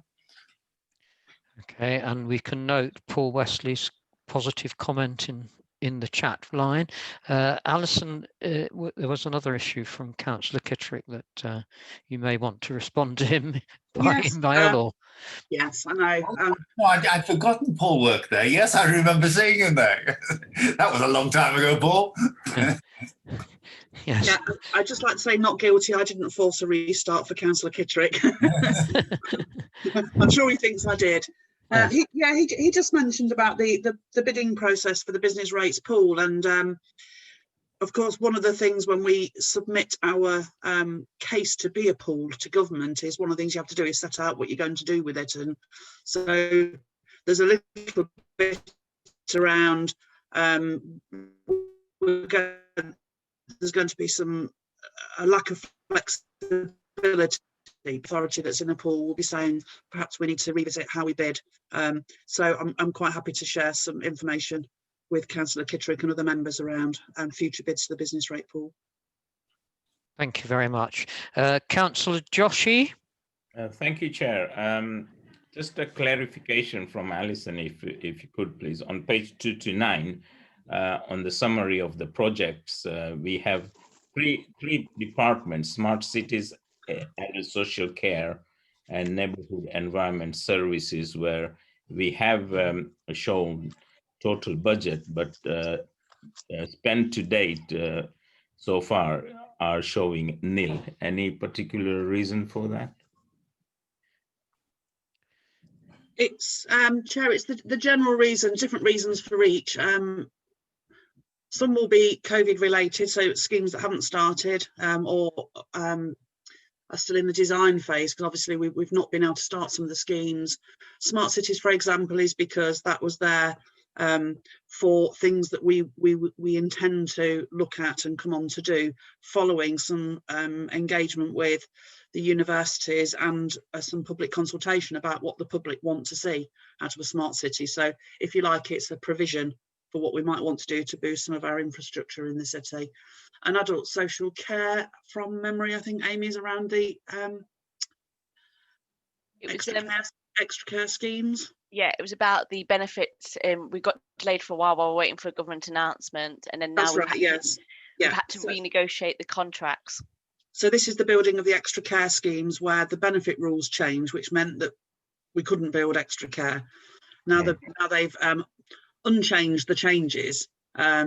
We just let a contract when the benefit rules changed, and legal advice was the procurement was too old and we'd have to refresh the procurement. So again, all these, just because we haven't spent, obviously the money stays there for those schemes unless we no longer want to do those schemes or they're not viable schemes going forward. Thank you. Thank you, Chair. Thank you. Councillor Holford? No, I don't have any questions at this time, Chair. Thank you. Councillor Darwood? I'm not sure whether he's still with us on this call. Councillor Joel? Again. So the committee is asked to note this report, which we do and have made the comments necessary. Okay, the next item is Scrutiny Commission's work, and it's being presented by Councillor Thalukdar. Sorry, Chair, to disappoint you, there's 2 more finance reports. Oh, have I? Have I got? Well, Yeah. Thank you. That's because I've got my papers mixed up. Sorry. Just take them as read. It does happen. I need a big desk like Peter has in his office, so spread out. So I don't have one at home, Chair. Oh, right. Income collection. With a trestle table like so many others. Sorry. Income collection. Yeah, Chair, I am mindful of the time and I've got 2 reports left. Could I suggest, if it's okay with Angie, that I present both, because they're relatively straightforward and it means that you can ask members the questions on both reports. That's fine. That's very helpful. Okay. Yeah. So the income collection report, as you would expect, what it is, we bring this to you halfway through the year. What it's showing is our income collection performance is not as good as it normally is. I don't think anyone will be surprised there. Business rates collection is down, council tax collection is down. I would like to say on both of those, it's not down as much as many of my colleagues across the country are telling me. Yeah. We've got an increase in council tax support claims, so that's low income households. So we've had just around 3,000 more households claiming council tax support. The government asked for councils in particular not to be overzealous in pursuing debt. So we have paused a lot of our debt collection, particularly overpaid housing benefits, and of course the courts were not processing those sort of cases. And as Councillor Wensley mentioned earlier, housing rent arrears have increased. Again, that's going to be no surprise to anyone. So the impact of all of these issues in income collection is felt in the revenue budget monitoring report. So I think the 2 link quite nicely together. So just moving on to one with even less to say on Treasury management. I maintain the view we don't need to borrow. We haven't borrowed for a long time, and we don't need to borrow for quite a long time looking forwards. The only issue in the Treasury management report is, again, it affects everybody. Falling interest rates means that the amount of money we earn on our investment falls. However, I'd rather have investments than be overdrawn, if you like, at the bank. We've performed better than a lot of our comparable authorities because we took very early action when we thought a lockdown was coming to make sure that we had cash in the bank and not poor performing investments. So I'll leave it at that, and then I'm happy to take questions on both reports at the same time. Thank you, Alison. I'll go through, obviously. Councillor Joel, there's fewer of us here, I think, at the moment. Councillor Joel? Not here, No. Chair. Councillor Darwood? He's also left, Chair. Councillor Holford? No questions at this time, Chair. Thank you. Councillor Joshi? No questions, Chair. Thank you. Councillor Kitterick? Had to go, Chair. Councillor Porter? Hi there, Chair. Yeah, one thing obviously that's Alison's highlighted is, you know, the drop that the council's had in terms of the income it gets from, you know, parking and the bus lane enforcement. I mean, is it really going to be? This is a question in terms of how the council is going to look to fund itself in the future. If we become more and more reliant, in a sense, on penalising either citizens of Leicester or visitors to Leicester for, you know, minor breaches of going into bus lanes, etc., then it's not really a very sustainable way of either attracting visitors or funding council services. And a point about the investment strategy. I know Alison just mentioned that she had been, or the council's been more successful than other local authorities, but I don't necessarily think that's something to shout from the rooftops. When we've put forward millions and millions of pounds into some quite ridiculous and bizarre schemes. You know, for example, the hotel. Travelodge Hotel on the top of the Haymarket car park. I'd be interested to know, in light of the fact that the owners of Travelodge, which I think is largely owned by Goldman Sachs, during the pandemic stopped paying rents to their landlords, whether the council's had any assurance or will get any assurance that Travelodge, if this development's finished, will make sure that these rents are paid, and the 10 or so million pounds investment for the 30 jobs it's going to create, to my mind, is not a good investment. And another point which maybe Alison would care to answer, obviously, in terms of putting money into cash, it may sound like a safe use of what public money the council has, but I think the general feeling at the moment is, with a prediction of, you know, quite high inflation maybe in the short term, the idea that having investments in cash is safe in real terms isn't a very astute proposition, because it's going to become eroded steadily.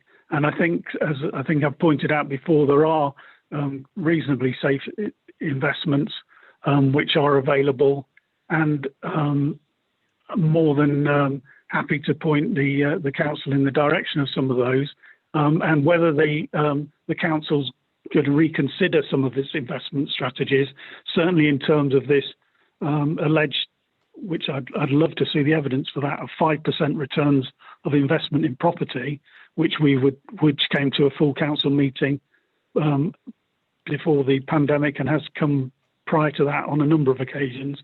So if Alison could just highlight these returns of 5% in property, which has been spoken about in the past as part of the investment strategy, then it would be very interesting to see that. Thanks, Chair. Alison, whatever ones you can answer there, or perhaps the city mayor may want to answer some of them. It's fine, Chair. So just on the income one first, on bus lanes, Councillor Porter will know that we actually do not budget as such for bus lane enforcement income or such parking enforcement income, because legally we're not allowed to. You're not allowed to do it as a money making opportunity. What you do it for ensuring the highway is clear, and for bus lanes it's to ensure that there's a good public transport commuter route. What you are allowed to do is spend the money you generate from bus lane enforcement and parking enforcement on improving the highway network and things like cycle lanes and bus services. So we don't increasingly rely on those to fund our core business. And of course, as I pointed out with the revenue report, those councils that have been positively moving down the road of commercial, looking to be a council that funds itself from its commercial activities, are the ones that are in the most difficulty. At the end of the day, we are not a commercial organisation. We are not a limited company. And I'll point out, yesterday, Croydon issued their second Section 114 notice. And the reason they are in the position they are in is because they dabble heavily in commercial property investments. We haven't done that. That's not a problem for us. So looking at the Haymarket Lodge, yes, the deal's still there with the Travelodge, and the Travelodge will be opening when obviously it's commercially more attractive for them to do so. You know, we've been in lockdown since March. It's not a visitor destination at the moment, so it wouldn't make sense that they open their brand new hotel not to have any you know, tourism, in particular visitors. So that scheme's all fine. It wasn't an investment as such, as Councillor Porter knows.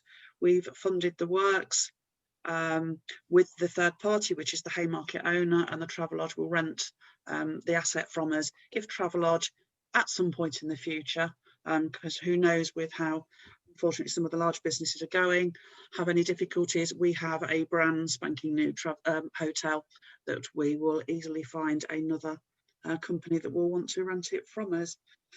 And then just the final one about cash and bank deposits. I've not liquidated all council's assets, and I haven't got mattresses stuffed full of cash. What we what we have done is we gave notice on our bank deposits because our concern was the security of banks. Going into a pandemic crisis can cause the financial markets to collapse. As in 2008, the banks were in significant difficulty, and of course we have no guarantee over £70,000. So you know, the adverts where it says if you invest your money, don't worry, you're protected. We as a corporate body are not protected. So I couldn't risk having millions of pounds with bank deposits that if a bank got into difficulty, there is no government bailout of banks now.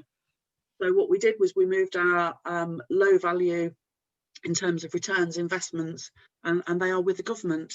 They are safe. They don't generate massive interest, but they are safe and with the government. The property fund 5% that Councillor Porter refers to is one particular scheme, and actually it was the Haymarket scheme because it's also linked to the improvements to the car park. Property investments perform over a long period of time. So particularly as a corporate investor such as ourselves, if we were to look at insignificant property investments, you'd be looking over a 15 to 20 year cycle to get your yields. We wouldn't be a short-term sort of homes under the hammer style investor. And I'll reiterate my view on our investments is I am risk aware and risk averse on our cash investments. It is not pension fund money or investment fund money. This is taxpayers' money that funds our core business. And my view is we sit on cash that's not free for us to spend of somewhere between 180 and 200 million pounds. And I want it safe and to be there to be able to pay our staff and pay our bills on time, and for it to work for us, but in a very, very safe way. Thank you very much. That reiterates the position, how safe we are under the management of our staff there, Alison and her team. Councillor, where have I got to? Councillor Fallockdale. It's a great report. I have no question, Chair, and Thank money you. is safe, which is good. Thanks, Alison. Excellent, thank you. Councillor Waddington. No question. Thank you. Thank you. Councillor Wesley. Yes, thank you, Chair. Thank you, Alison, for a detailed report. When I read this report, I thought things are going to get bad and they're going to get worse, and this is what we have to realise during this COVID. Coming back to the travel lodge, the A market, if you look at my comments on the chat, when tourists start to come back, and the city still needs to invest in, because we've got to be prepared. Sorry, Paul, we've finished that report. We're on income collection and treasury management. Income, and of course, attracting people to the city is going to bring income. So what I am saying is we will make more income when that happens. But now, this is the monitoring report on income collection activities of the council. Chair, you're mixing me up like your papers. What paper you on? Income collection, having said that, and mid-year review of treasury management. As I've said about housing, things are getting worse and worse and worse, and it's going to. Thank you. Okay, and I like to pay tribute to Alison and her team. Thank you very much. Managing the finances. We are now on to item 16, which is Scrutiny Commission's work. Thank you, Alison, by the way. Sorry, before we move on. And this is Scrutiny Commission's work, and it's Councillor Thalukdar that's going to introduce this report. Yes, Chair. It's page 289. It's regarding viability and appropriateness of a community lottery. And I'm going to report that it's very important because this work was done by Councillor Jean Kuti, who has passed away. So I'll start it now, Chair. Thank you. It gives me great pleasure to present this report on behalf of Neighbourhood Services Scrutiny Commission. But I would first of all ask to reflect on a sad loss of the Commission, the Council, and the wider community. The review was instigated and was being progressed by Councillor Jean Kuti as chair of this Scrutiny Commission. Unfortunately and sadly, Councillor fell ill and died in February of this year. She was dedicated and popular councillor, and the work of this task group was progressed in her shadow and in her memory. The disastrous development and coronavirus pandemic also cast a heavy shadow over the city, its communities, and the work of the authority. We did not take any specific evidence about how this event might affect our consideration. We took evidence from the wide range of organizations, individuals, and look at how a community lottery might operate in Leicester and how similar schemes have operated within our communities. We are grateful in particular to the comprehensive briefing provided by the City Council officer, which we found informative and well balanced. It was important in helping us in members navigate our way around the key issues relating to the setting up a running of a local lottery. There were two key issues within our final consideration. One was who stands to gain. The other was who might lose. The second question was perhaps easier to answer. The council could, in some circumstances, particularly in the community lottery was not to be successful, could suffer financial and reputational damage. But perhaps importantly, over time, this commission has received important evidence about how damaging the effect of gambling can be. Evidence to the commission's review of the impact of fixed odds betting terminals shows that gambling can extract a terrible toll even at low level of spending. Inevitably, this had been most significant impact of poorest member of our communities. A range of local organizations and community groups might stand in to gain in financial terms from the process of the community lottery, but what extent is not clear. It was our view that community gain would also come at the cost, a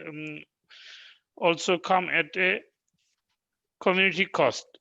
In the light of the wider issues of the poverty within our communities, the Commission felt the right thing to do was to reject the proposal of the community lottery at this time. Thank you, Chair, for listening and the members. Thank you, Aminur Thalakdar, Councillor Thalakdar, for a Aminur, very clear review of that situation.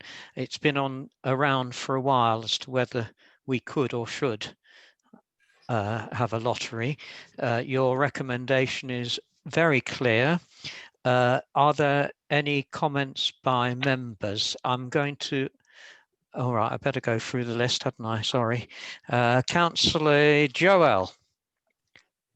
Not here. Councillor Darwood. Councillor Holford. No comments or questions. Thank you for the report. Councillor Joshi. I support the recommendation, and being part of the commission group, it was a great task force we took upon, and is the right decision. Thank you, Chair. Thank you. Councillor Kitterick, Councillor Porter. Thank you, Chair. Yeah, I knew Jean when she was chair of the Economic Development Scrutiny Committee, and she did an excellent job as chair of that committee.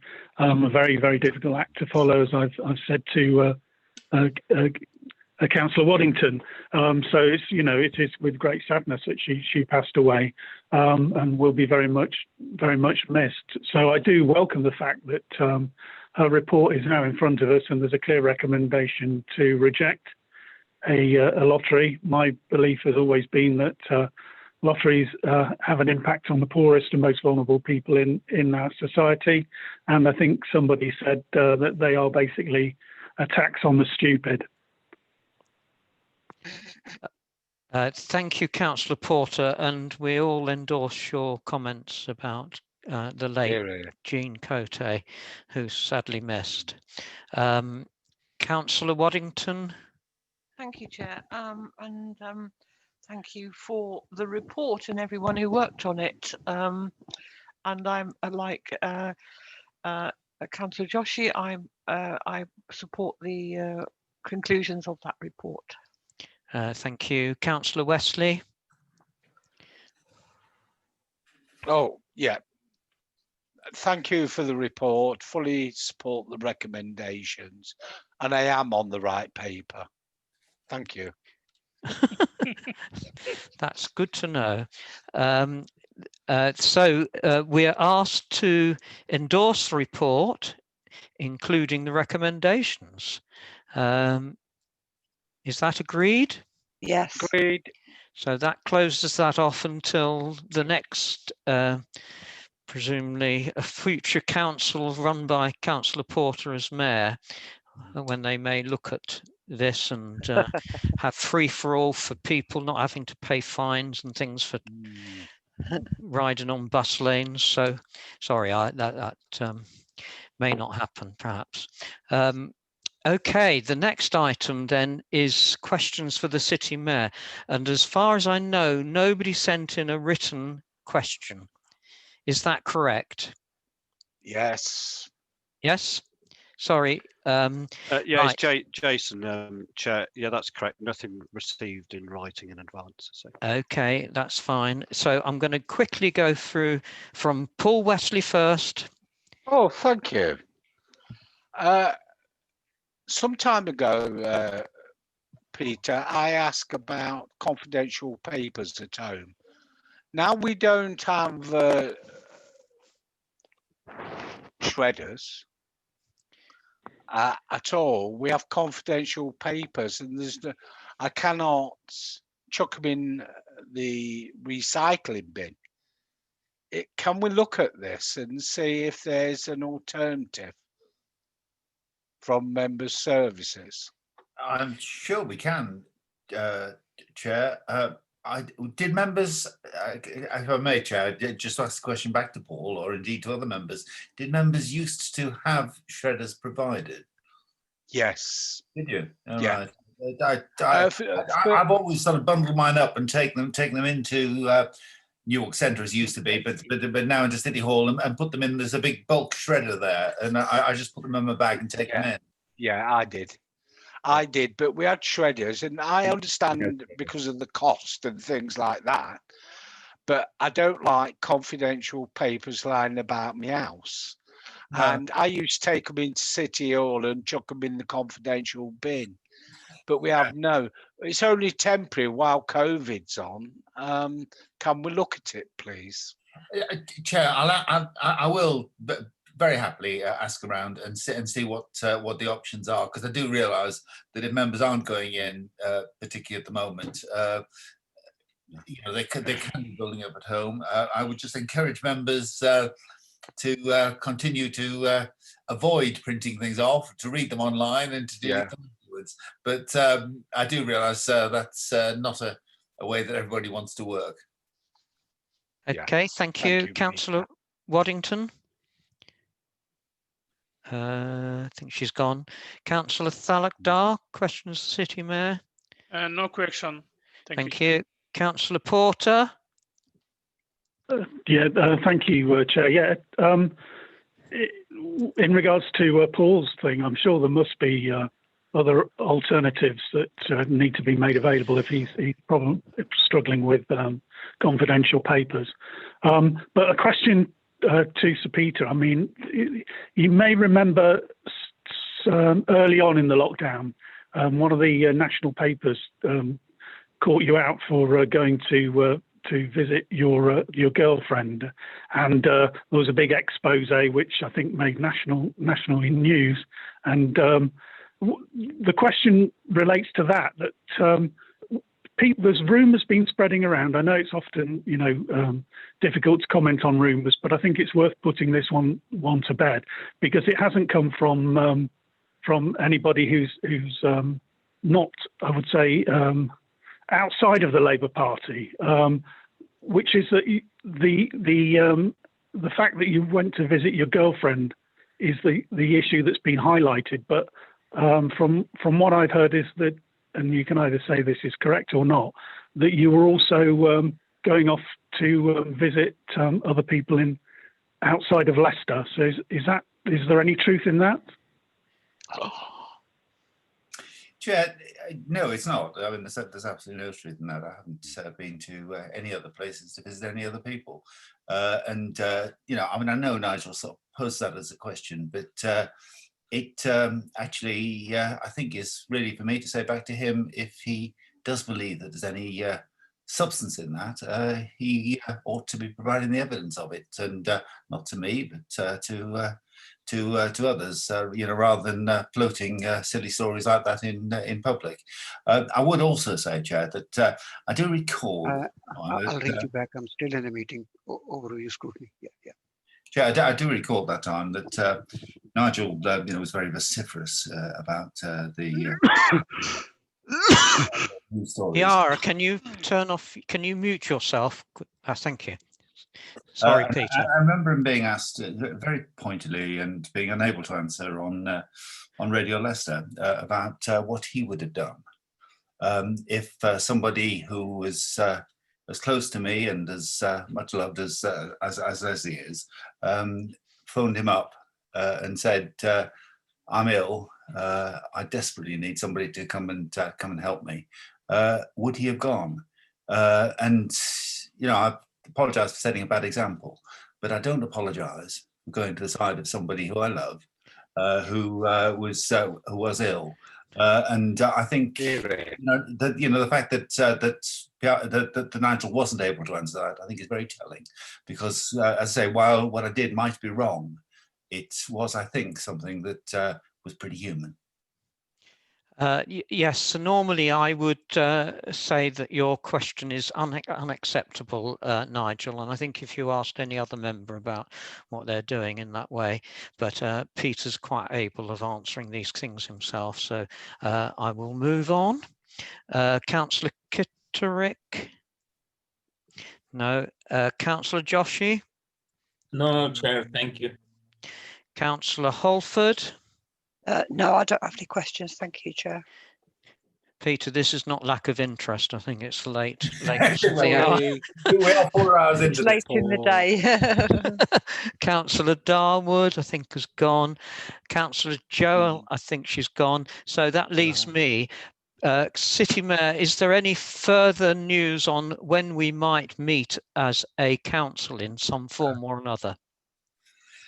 The short answer would be to say no, because obviously it is possible for us, to have sort of hybrid meetings as they do in the House of Commons, and I think if the lockdown was to continue, and if the vaccine was to be delayed in any way, then I think we'd have to consider it, Chair. I think it's sort of been the general consensus, but I'd welcome your views and the views of other members. The general consensus that while these Zoom meetings are not ideal, they're certainly better than no meetings at all. It's been very clear this evening. You've covered very extensively, a very wide range of council business and asked some searching questions and done your job scrutiny, I think, remarkably well in the circumstances. I think, Chair, early in the new year, it is going to be necessary for us to examine what's happening with the I've talked earlier about tracing and our desire to get the virus transmission down, but also most particularly, obviously, what's happening with the vaccine or vaccines, hopefully, by then, and the way in which they're being rolled out. If I think it is not possible for us to meet entirely in person, I think we have to think about whether it's possible for some people to meet and for the others to be there virtually as they do in the Commons. But certainly we do have the need to have some form of formal council meeting in time for the budget making, which, as you know, is in early March. So there is some requirement for us to have done something by then. But hopefully there will be a vaccine to make it possible by then for at least some people to meet in person. That's a rather long answer, Chair, to elaborate on my fact that I actually don't really know what the answer is yet. Thank you very much, Peter, and understand that. There's a little conscience. It's Paul. He keeps wishing everybody a happy Christmas, and I think it's really important